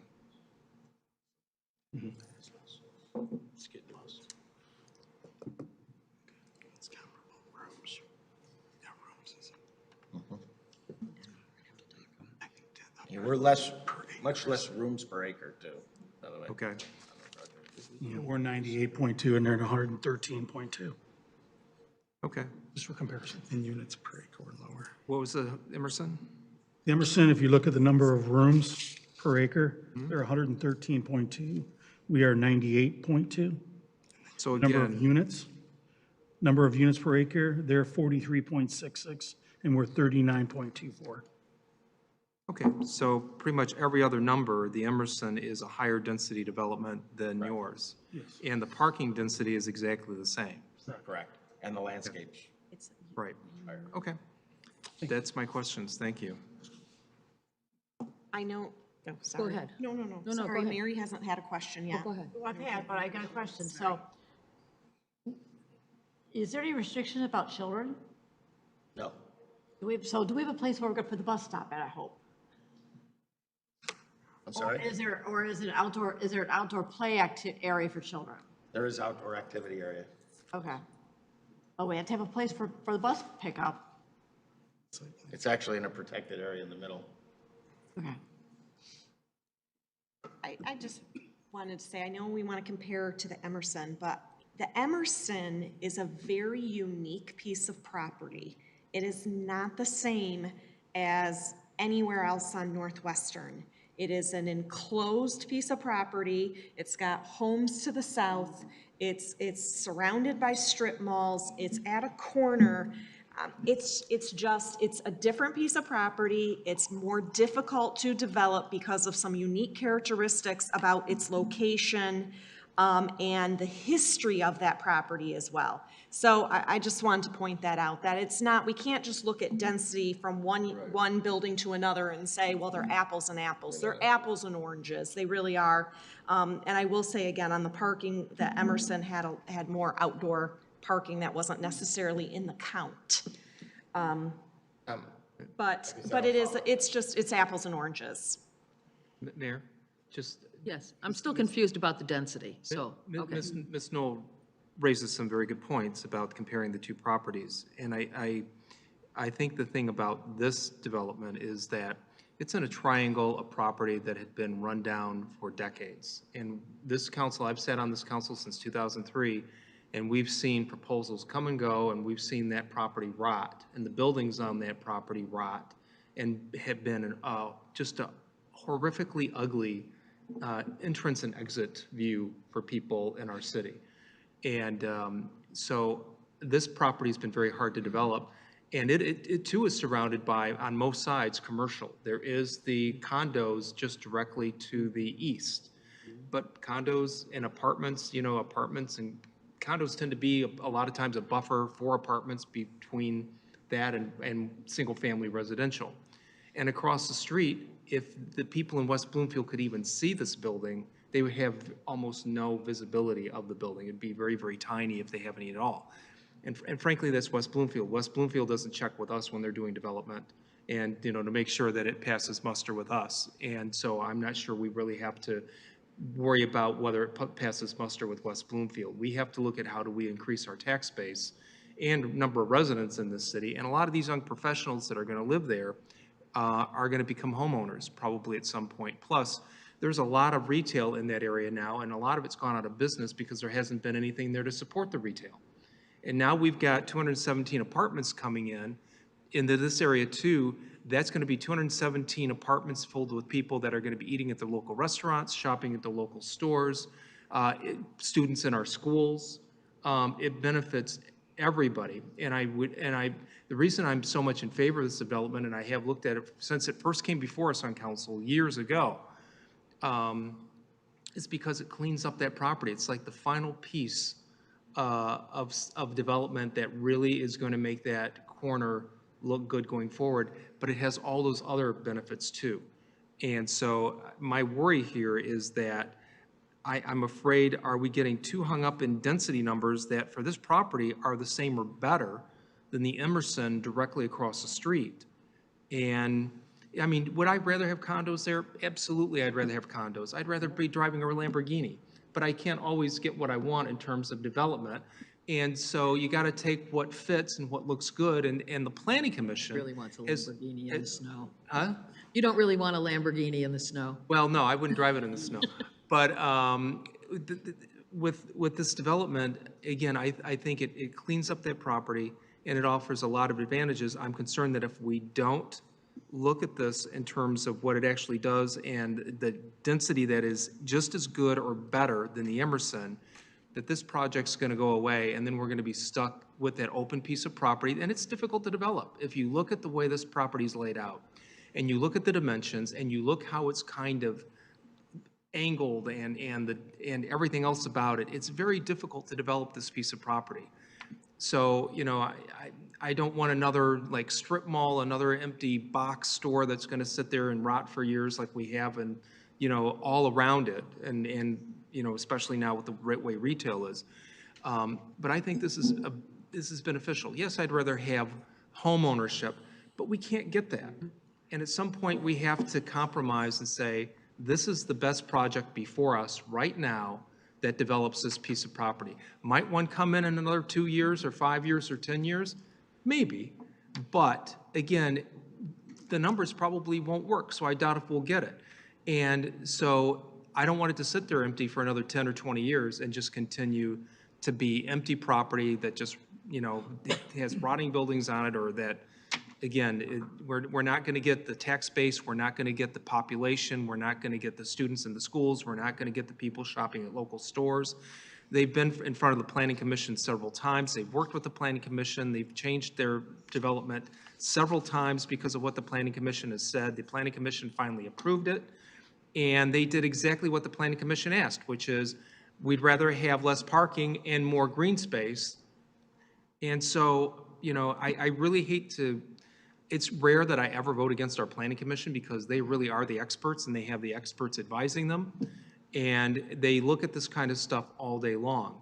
So I think if we, ever reverse the Planning Commission, I think we have to have some really, really good reasons why. But I hate to see this development go away, and I just think it would be a big benefit for the city. So that's my comments. I agree with the comments, most of the comments made by Dr. Bruce regarding this area being an area of concern for the city for a long time, and this is a worthy project. I'd just like to ask if Charmaine or somebody from the planning, Giffords is here, in regards to the Planning Commission, did they have major concerns about density? They did have concerns about density, which is why it was reduced from their original proposal. Have the proponent moved toward reducing density? Yes, they did reduce. From what to what? What did you guys have? 255. 255 to 217. Say it again? 255 to 217 was the reduction. And so it was, the parking needs were reduced because of this change, you're saying? It was not reduced? The parking need was reduced. In addition to the reduction in density, they were asked and accommodated a reduction in the number of parking spaces on site in order to have additional landscaping buffers. I really think there's support for this project, but the issue is going to be the density issue. So if you could come back with another proposal, I mean, this is my suggestion, and it could not be the council's, it's my position, that you come back with another revised plan dealing with the parking issue and the density issue. Deal with the density issue, the parking issue goes away, it becomes minimal. Well, before you jump to making motions, we have. Not a He's not motion. going to make a Not making a motion. We motion. will open the We have public. a making a couple of motion, I'm steps just we need talking. to handle, yes, and I'm one just of them talking. is public hearing, so. But I want to point out, we don't have a parking issue. We can meet the parking density. We can meet the landscape density. We can meet both of those densities. We were asked to reduce the parking and increase the landscape. So we can still meet the parking density. Okay. We were asked not to. We were asked to reduce that. Thank you, appreciate it.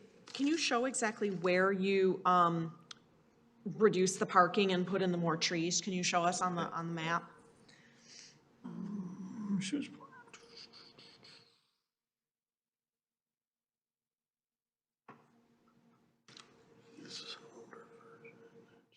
Sorry.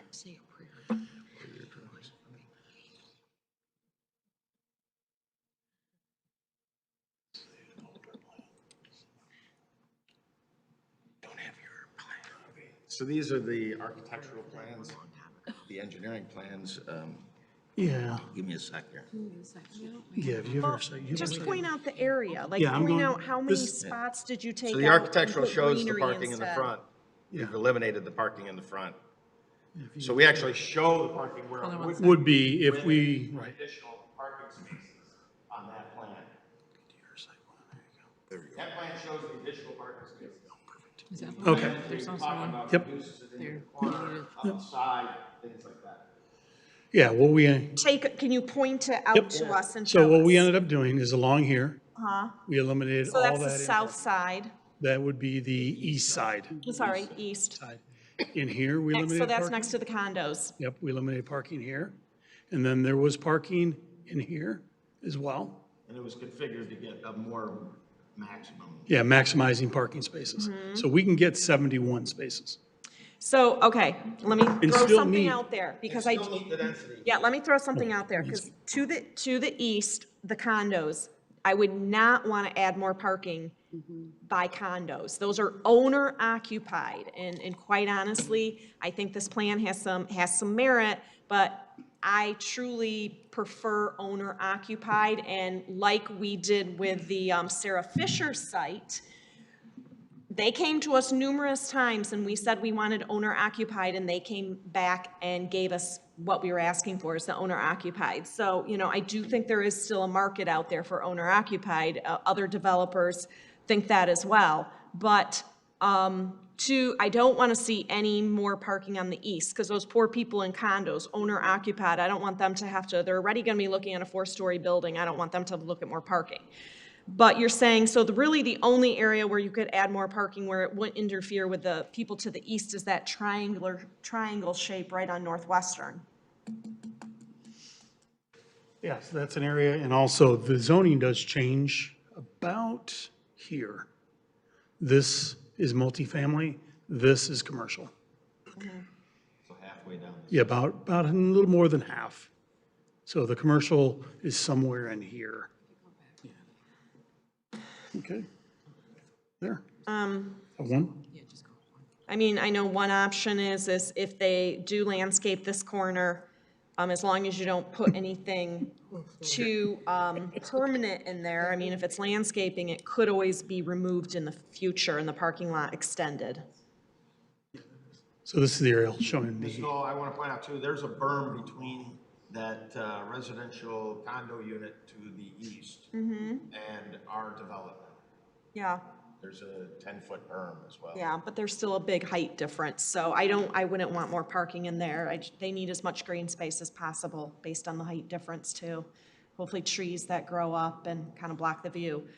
But yeah, the only thing I'll throw out there for council to think about too is maybe if this plan does move forward, I guess in the future,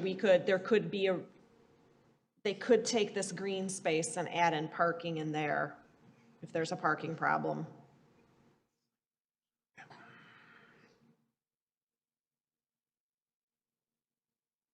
I don't know how many extra spaces that gives them, but that's an option.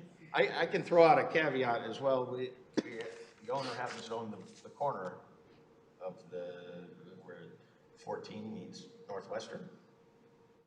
14. Yeah.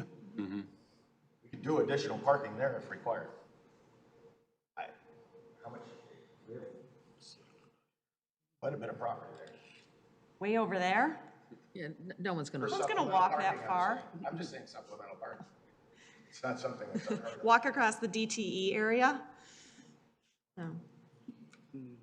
Provide landscaping to it, I would think.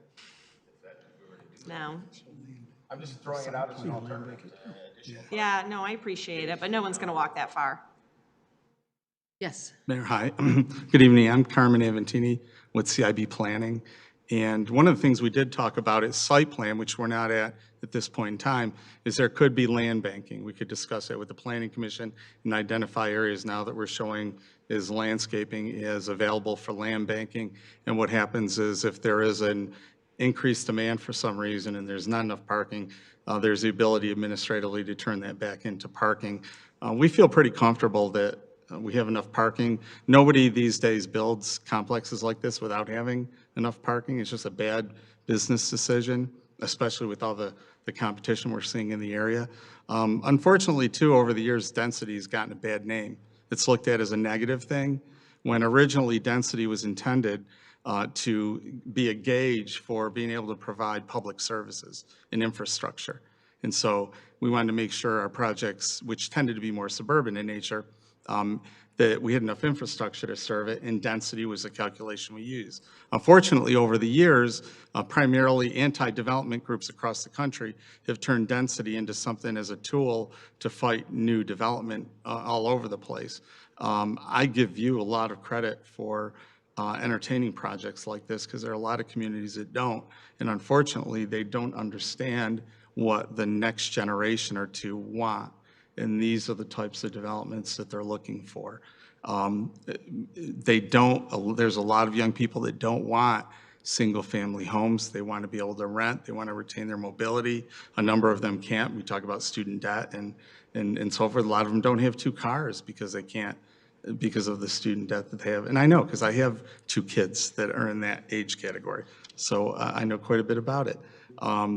So the projects that you see, like the Emerson and others around, are built like this for a reason. And if you don't have the amenities, people aren't going to, the renters aren't going to want to come here. And there's a direct relationship between the amenities and the number of units you have to be able to support the cost of developing a project like this. I think this project, I've seen all the iterations and all the work that the Planning Commission has required of our designers here, and I think it's come a long way, and it's a much better project because of what the Planning Commission asked for. Okay, before I open the public hearing, I also have a question on density, and I agree with you. Density has gotten a terrible name, but we're not necessarily talking about density and density. Some density is owner-occupied, and some density is rental. And we have an awful lot of rental density. I'm looking for owner-occupied and dense. And that's not what this project is. But I'm getting to the density here because I'm trying to understand if the Emerson has 316 units on over 10 acres, and you have 217 units on half that, on 5.53 acres, how is that the same kind of density? Okay, that's one. Number two, you're going to be putting a 55-foot building within about 100 feet of a two-story owner-occupied condominium complex. And I have always been a proponent here, and everybody like rolls their eyes in the back of their head whenever I say this, we should be doing congruent angles for measuring the effect of taller buildings next to pre-existing shorter buildings, and what that does to their vision, to their ability to see the sky, to their ability to enjoy their own property with the same kind of light that they currently have. And I think that people who buy homes have a right to sky vision as well as to their own property. And that's me, but my son's an astrophysicist. So I would like to make dark sky parks everywhere. But so I'm concerned about, when we talk about density, are we talking about owner occupied or rental? So now we're talking about another rental. And we've got the town, or whatever Sakwa calls his space, the other apartments that are going in there. We have Hunter's Ridge, which is there. We have the Emerson, which is 316 units on over 10 acres. And you're coming in with 217 on half the acreage. I'm not talking about rooms, I'm just talking about units. And I'm confused as how your density numbers match the Emerson's, and you're saying that the Emerson is more dense. I don't see that here, but I also see that the Emerson is bringing in some other amenities to the area, which has it's a totally unimproved space. There are no concrete or paved roads. There is no water and sewer. You have water and sewer where you are. And now around you is Anthology, which is a huge complex. You've got the condominiums, which are owner occupied. And then you have short little buildings along that area. So your project, while it is no taller than Anthology, or maybe a bit, it's going to dwarf what people see as they go northwest on Northwestern Highway. And I'm very concerned about the vision of that. I would rather see you come in with dense 3-story townhomes that are for sale, owner occupied, than come in with this project. But that's just me, and I want to open the public hearing and hear what other people have to say. But I think this truly does have a negative impact on the condos and then the school, which is right beyond the condos. So that's my feeling, and I know that from your rooftop, you'll be able to see the GM building downtown in the Renaissance Center, which is a pretty neat view, by the way. But that's just my comments, and I've been listening to what everybody else has to say, so I do want to hear what the public has to say if they're here today. And Can we first address your Density. density issue? Because you're saying 10 acres, and that Emerson is really 7.34 acres. So I just want to make sure that's clear, so when you do your math. okay, the total project area that they own is 10.3 acres. No, 7.24. 10.24, okay. 7.24. Thought it was 10. No, 7? Okay. I just did the calculations. You're still more dense. You're still more dense. I divided the acres by the number of apartments for both Stonefield and Emerson. Yeah, that's why I was getting all confused. Right, and we're at 43.66 number of units per acre. And we're at 39.24. So we're less dense. I didn't again, do we're the, less. yeah, I did the number of apartments. I didn't do the number of rooms. We did a number of apartments too. Number of rooms. And I got 0.254 and 0.22. Units. Do we have a? Okay, well, No, we Whatever. still have a problem. We're worried about density. Let's hear from the, right. Okay, so I'm going to open the public hearing right now. And if there's any public here that wants to speak, I will open the public hearing. You don't have to have a blue slip. I have to say it this way because I have to go on record saying you don't have to have a blue slip if you would like to speak on this issue. If you would like to come forward, please do. I will now open the public hearing. Does anybody in the public wish to speak? What I thought. Okay, I'm going to now close the public hearing and bring it back to council. So it's back to council. Questions, motion. A motion would be in order at this moment to discuss either up or down. okay. Madam Mayor, Yes, I have a motion. yes? I am going to move the city council deny the revised PUD Plan 3, 2021, dated July 18, 2022, and offer the following motion. Resolved that the application for approval of the revised PUD Plan 3, 2021, dated 18 July 2022 is denied because it does not meet all the provisions set forth in section 34-3.20 of the zoning ordinance, and the proposed development will adversely affect public health, welfare, and safety for the following reasons. And the reasons that I am putting forward, first of all, I believe this isn't in the best interest of the city. To your point, it's fairly close to the owner-occupied condominiums to the east, and in fact, the proponent is asking, when our setback is supposed to be 75 feet, they're asking for a variance to 54.5 feet on that, which even closer impacts the people who already own their homes there. Secondly, the density has been discussed, and I think that it is too dense. To some of the other conversation, it is nice to see this corner developed, but I am looking at, and I'm going to pull it up here, the data for rental homes, and if you came here and talked to us about owner-occupied, then I'd be much more inclined to listen to this and to think about it, because right now, Farmington Hills, the only city in our vicinity that exceeds us in terms of percentage of apartment buildings is Southfield. We are actually higher than Ann Arbor, Novi, Livonia, even Detroit, and Warren. Apartments, high-end apartments, tend to be great when we start with them, and when we, it's new, it's novel, it's a wonderful place. And then it turns, as new apartments come online, those apartments now have to fill their occupancy, and rents get dropped, and things start happening. And I can tell you that every place in the city where we have a high density of police calls go into these apartments that were one time stellar, visionary apartment complexes.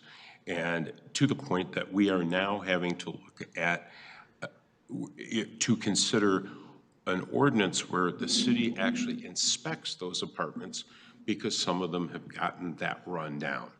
I want to, and in this area, they're already admitted that there are 3 different apartment complexes that are directly going to compete with this.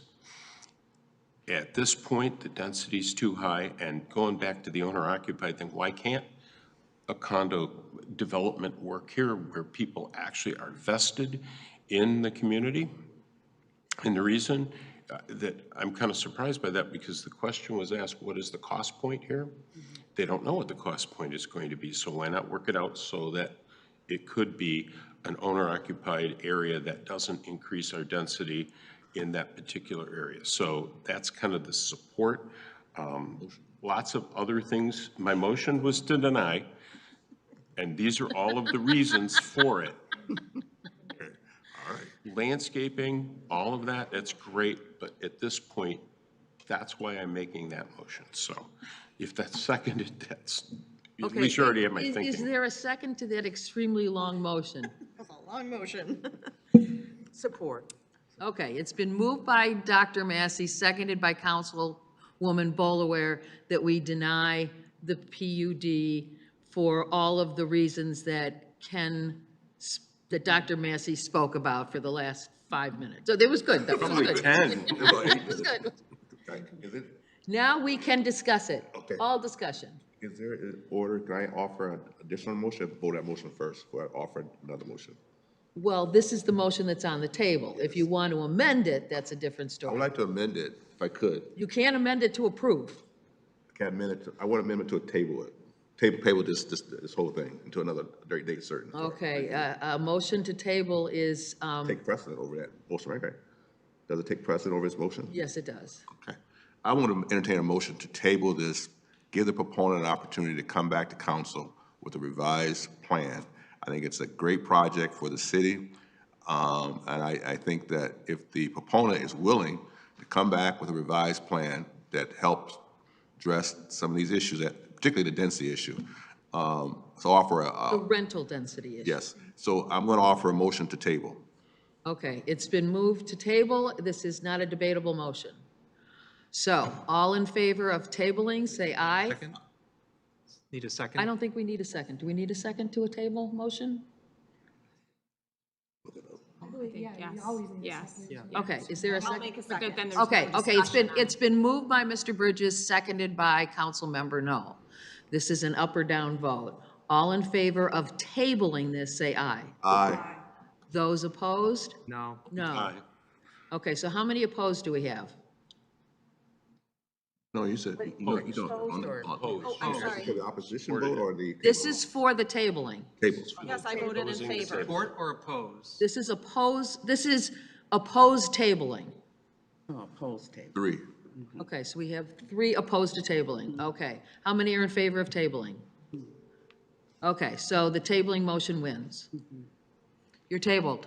May I make a comment? Yes. Okay, going to throw out a suggestion out there. I agree this is a difficult area to develop as well. Not as difficult as across the street, the Triangle. It's not. It's not the same. But, you know, I will agree that not everyone wants an owner-occupied facility maybe facing Northwestern or next to a storage unit. But at the same time, you have condos to the east, owner-occupied. So what I would throw out there, things to look at, just saying this is something you could look at. If you could, on the eastern portion, do a step down. So that was only 3 stories instead of 4 stories. So that if the condos are 2 stories, it's only 1 story above the condos. First of all, it would help with the problem of condos having a 4-story building, not very far for them. 2, it would reduce the density slightly, which I think you've heard several people have concerns with. There would be no need to increase parking if you reduce the number of units by going to 3 stories. And here's my other suggestion, owner occupied in that section of the building. And there are other developments out there that do either a portion of the building owner occupied, another portion rental, or maybe they separate the 2 buildings and do the townhouses, you know, in maybe the townhouses that face the busy street are the rental, and then the properties that are tucked in, not right up against the street, that have a little bit more privacy and are a little nicer, those are owner occupied. So there are ways to accomplish both, and that would solve a lot of the problems, I think, or concerns that I think the council had. So I'm just throwing that suggestion out there because then Okay, Anyways. Dr. Bruce? Got a question procedurally. Since if they have to go back and revise their plan, if they even want to do that, since planning already approved this plan, do they have to start back at stage 1 with planning again with a new plan that changes density or the configuration, or if it's owner occupied versus apartment? Do they have to start over with planning again from there, or do they come right? So they would come right back before us? I believe so, yeah. And I'd like just make a few comments on this kind of process. Again, there's price points of whether or not something makes sense economically to develop. You have to have a certain density to make something work economically to build it. So if you want people to cut down their density, you know, they still have the land cost doesn't change. The taxes, the construction costs are still almost exactly the same in terms of if you decrease density down a little bit. So at some point, it doesn't become economically viable to do a project. And again, owner occupied, that sounds great. I wouldn't mind renting an apartment here, but would I want to buy a condo that's right up against Northwestern in this commercial, basically, triangle? I wouldn't want to buy a condo there. I would want to buy a condo where it's a little bit nicer, more neighborhood kind of feel to it, not in a triangle of a major highway like that, where if you're living in an apartment, that's a little bit different. If you're younger, you don't really care. If you're older, maybe you know it's closer to some other amenities. And in terms of, again, going back to the argument that these apartment complexes get old, well, everything gets old. You know, so we've never stopped that from allowing us to develop something. I mean, otherwise, we'd never build another house, we'd never build another building, because we would be worried about how that building looks in 40 or 50 years. It really depends on the ownership going forward in terms of who buildings turn over to. You can always require something, we had talked about this at MML, something like a deconstruction bond. So Gonna get to 40 that, or right. 50 years from now, if this isn't good and it needs to be torn down, then the money's there to be able to tear it down. And so it's not a burden on future councils or the future city that then you have a tool to basically address that issue if that building were to get into a situation where it's no longer viable. So, you know, my concern is that at some point it's just not going to be economically viable, and we're going to sit there with the loss of all of these potential residents and students in our schools, people buying stuff in that area. You know, look how many restaurants went under in that area. Look at how many restaurants are sitting there empty because they couldn't get the people to shop there. I do want to remind you all that this has been tabled. Right. Yeah, yeah. I just want to, everybody, so I just want to. I'm being very loose with the, with Robert's rules tonight. That's fine. So I'm just putting that out there. Those are my concerns, and I'll leave it at that. Dr. Massey. No, I'm not going to talk for 10 minutes. All I'm going to ask is procedurally, to table, shouldn't we have a date certain that we want to come back, ask the proponents how long they need, and then have an idea of when they could?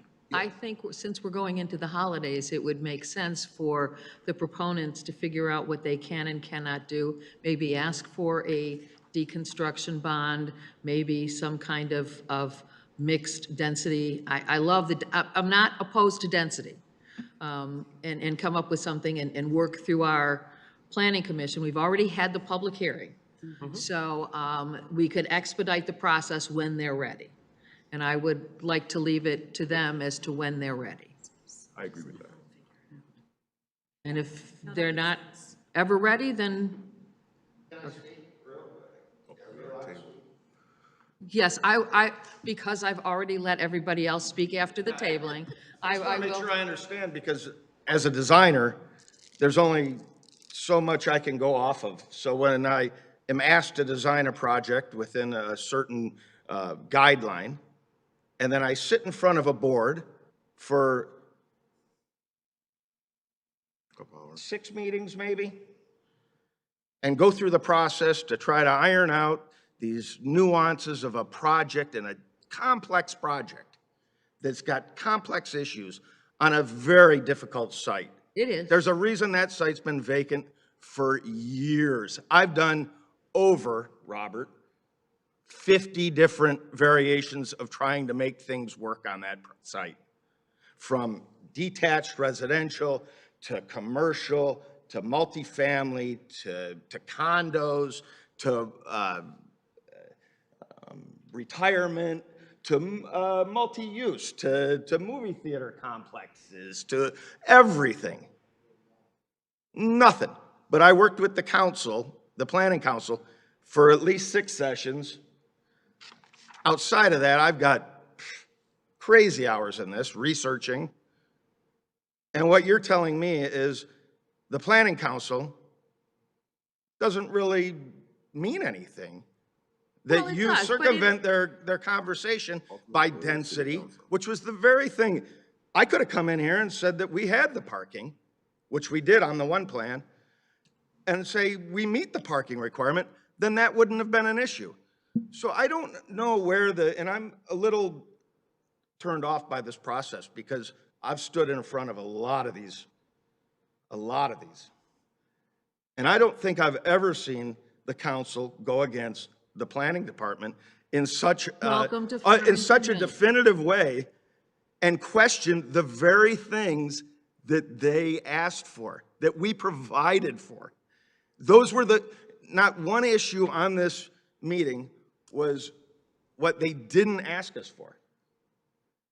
So I'm a little put off on how the process works within the city of Farmington Hills as we walk through the planning process. Sir, this is the way the process works. Okay. You go to the planning commission with an idea and a plan, and you seek out you asked for a PUD, so this is not a normal zoned project. Completely agree with that. Therefore, you know, if it were already zoned this way and everything matched, Planning Commission says, yes, we look at it, we can't make any major changes there. You're asking for a planned unit development, which by definition is a contract between the developer and the city. Correct. And the Planning Commission is not a signatory to those contracts. Completely The city council is. So every time we deal with a PUD, planned unit development, you have to be prepared that these are the kinds of things you're gonna deal with.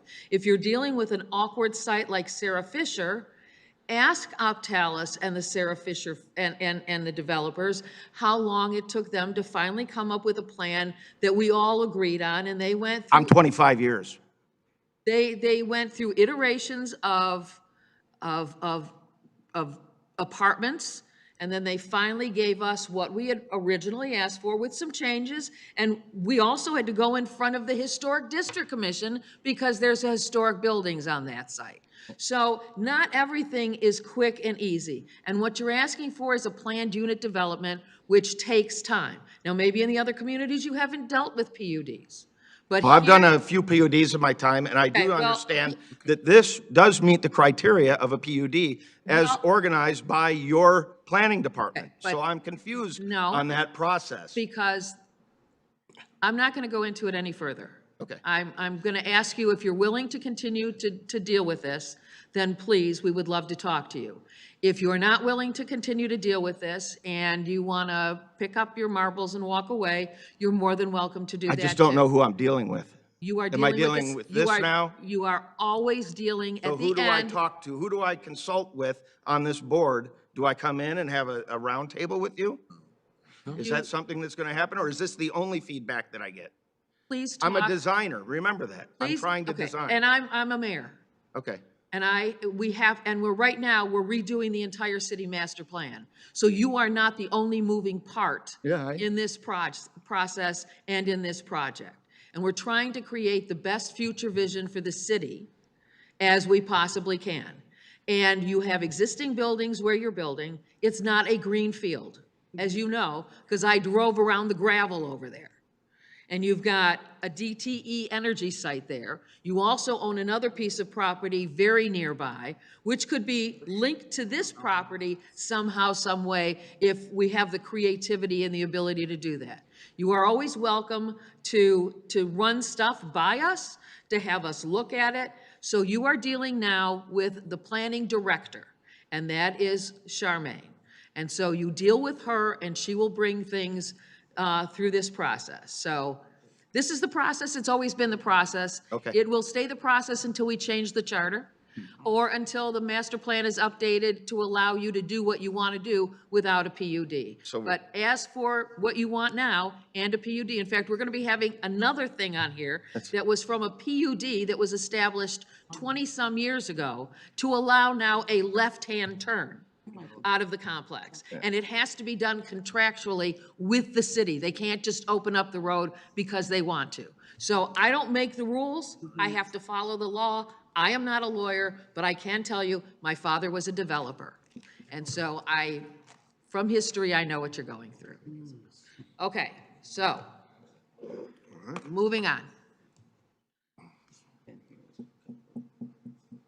Next item on the agenda is a public hearing and consideration of adoption of a resolution to establish a commercial rehabilitation district for Alden Development Corporation LLC, the Emerson Lofts Commercial Rehabilitation District Number 1, CMR 10-22-100.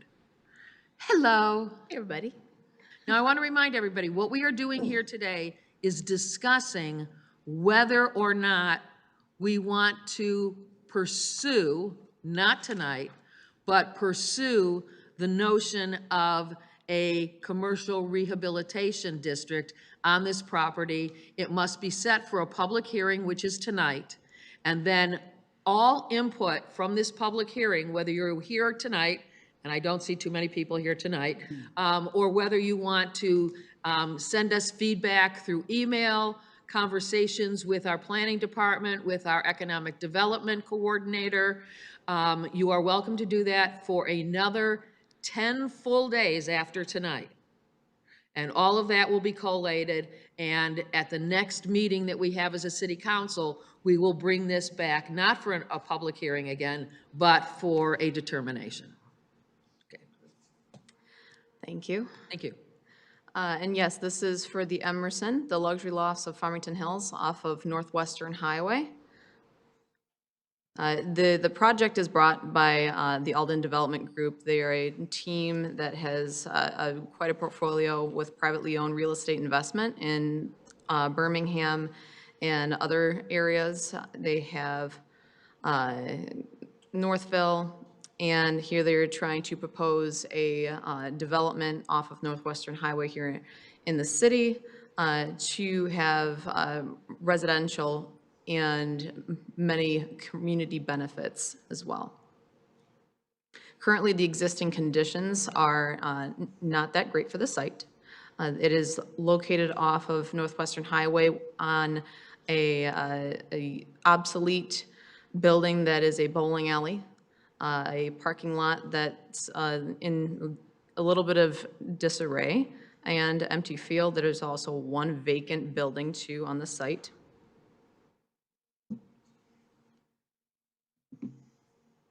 And the project overview, excuse me, this would be a 4-story wrap-style building with about 316 units.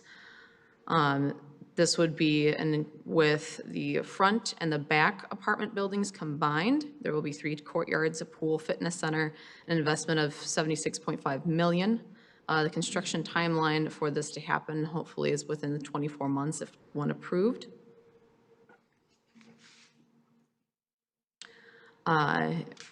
Conceptual renderings, you can take a look at that. And the layout concept does match to what the density is within the area. So there was some discussion in the past during the PUD agreement that was approved in January of it being 4 stories, and it surrounds here. And there's several community benefits with this project, and that includes, having 620 new families within Farmington Hills, and that's the biggest and greatest benefit to, welcoming new people here to visit, to work, to be able to live within our great community. And those that they are looking to target are young professionals that are looking to grow their families and, grow their life experience. There will also be 350 construction-related jobs put here. And there will also be additional improvements, including asphalt paving, sanitary sewer, storm sewer, and water main included on the project. There will also be lighting and the paving of is it greening? Greening, and I think I said additional lighting. So there's quite a bit of investment in the need to have the tax incentive or the abatement would be in order to target all these project goals. They are looking for this tax incentive to kind of offset in the future. They have a pretty rigorous process to move forward with this. But I do want to just kind of highlight the fact that, with Northwestern Highway and how we're trying to welcome more people within Farmington Hills, this is a wonderful project and very good people here too that work with us within the city to see how we can actually make these kind of improvements within the area and see what our community wants. And I think they've listened to practically, all of those concerns as well. So if I've missed anything, I'll let you guys, but aside from that, this is the project. Does anybody have anything to add?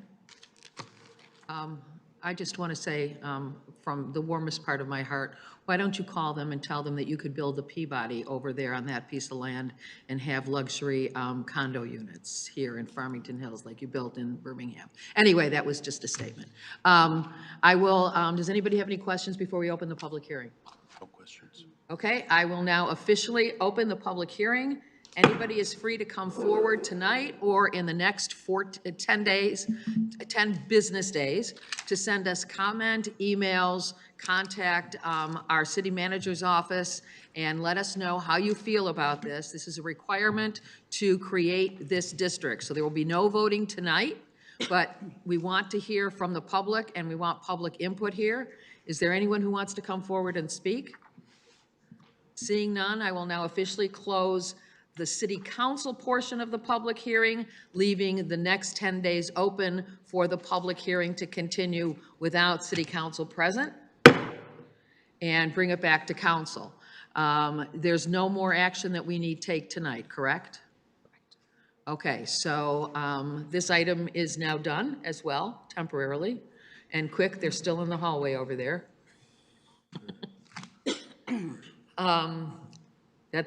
That's my laugh a minute for this evening. Next item, and thank you. Next item on the agenda is consideration of approval of amending the site plan approval requirement that prevents left turns from the Arboretum Drive approach at 27500 Drake Road to southbound Drake Road, and rescinding the traffic control order TM-55-1989 that prohibits left turns from the Arboretum Drive approach to the southbound Drake Road, CMR 10-22-101. Hello. Good evening, everyone. My name is Mark Saksuski. I'm the Senior Traffic Engineer for the city. I'm here this evening to discuss the turn restriction on Drake Road. The Drake Road Drive approach of the Arboretum property specifically. This particular driveway is located on the east side of Drake Road, south of 12 Mile. I believe there's a map in your packet that shows that also. So this particular drive has a long history. It goes all the way back to the Arboretum site plan approval process back in 1988. The residents along the Drake Road corridor between 11 and 12 Mile submitted a petition to have the Drake Road approach removed.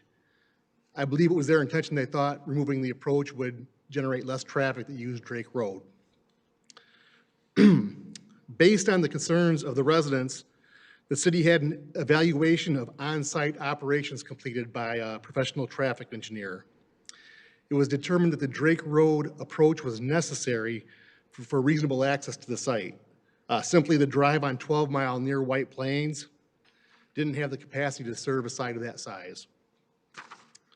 So as a compromise, the city took action and prohibited left turns from this drive approach on Drake Road to southbound Drake, and required that the approach be reconstructed such that left turns couldn't be made from that location. So that brings us to today. We have the Arboretum requesting that we remove this turn restriction. And since this restriction was put in place, there are several changes that should make us reconsider it. One item to note is that Drake Road was only recently paved in 1988 when this was discussed previously. Many of the Drake Road residents were concerned with increased traffic on a newly paved road. They really didn't know what to expect at the time. Also, the city supported the installation of a traffic signal at the 12 Mile access drive across from White Plains.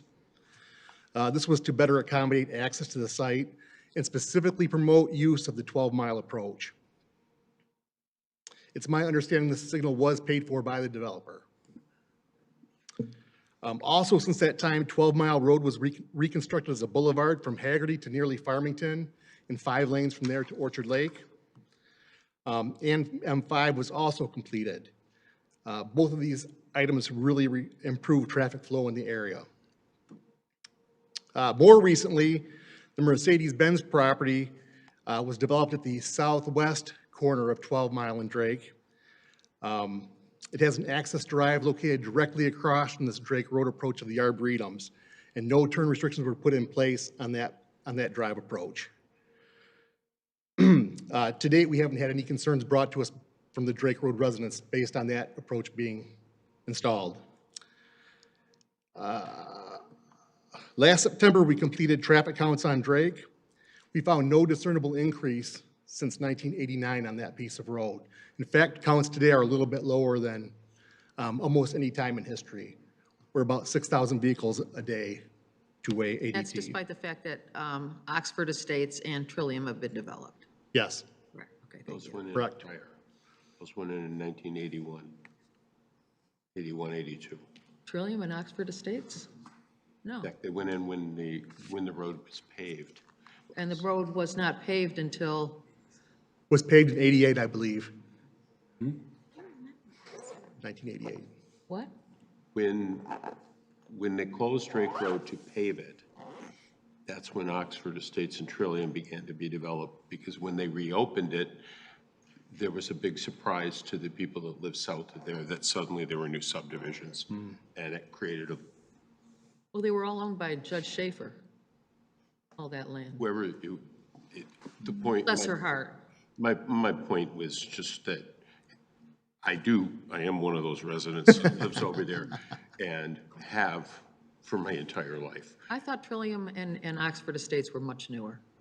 They were put in when that road was paved, and if you were in. Okay, it doesn't matter, but yes, okay. So I'm just, The point traffic- the point is, it was a surprise. We're really meandering this evening. Okay, continue, please, sorry. Well, with all these items I've discussed taken into account, it's our expectation that removing the turn restriction really won't have much impact on Drake Road traffic. So as such, we recommend the turn restriction be rescinded, contingent on the approach being reconstructed to accommodate left turns. Dr. Massey. Madam Mayor, I would make a motion. And that is that, how do we want to say this? That we take it out and let people turn left out of there. Mr. I would- Mechin, take down that sign. I would move approval of amending the site plan approval requirement that prevents left turns from Arboretum Drive approach, 27500 Drake Road to southbound Drake Road, and rescinding traffic control order TM 55-1989 that prohibits left turns from the Arboretum Drive approach to southbound Drake Road. With that, I just want to make a couple of quick comments. You need a second.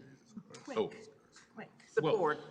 Okay, It's it's got been moved support. by Dr. Massey, seconded Okay. by Councilmember Bolaware. and here's the reason that I'm saying that. One, it's ignored all the time anyway. Nobody cares. So people are still going to go left. Right now, there's not a lot of extra traffic on Drake Road. The bigger problem is traffic has gone up on Drake Road, along with the speed and the stop sign at West Lyman, which people just blow by. So I'm fine with getting rid of this, but we need a little Need bit of police traffic patrol there, yeah. enforcement. So there you go. Motion and my basis for it. Okay, any further Thank you. discussion? Second. Seeing none? All those in favor say aye. Aye. Aye. Those opposed? Okay, it passes unanimously. Now we are down to the last item on the agenda, which it. is adjournment. Yep. I move that we adjourn. Okay, moved by Mr. Bridges, seconded by Bruce. everybody else, that we adjourn. All in favor, say aye. Aye. We stand adjourned. Good night, Farmington Hills.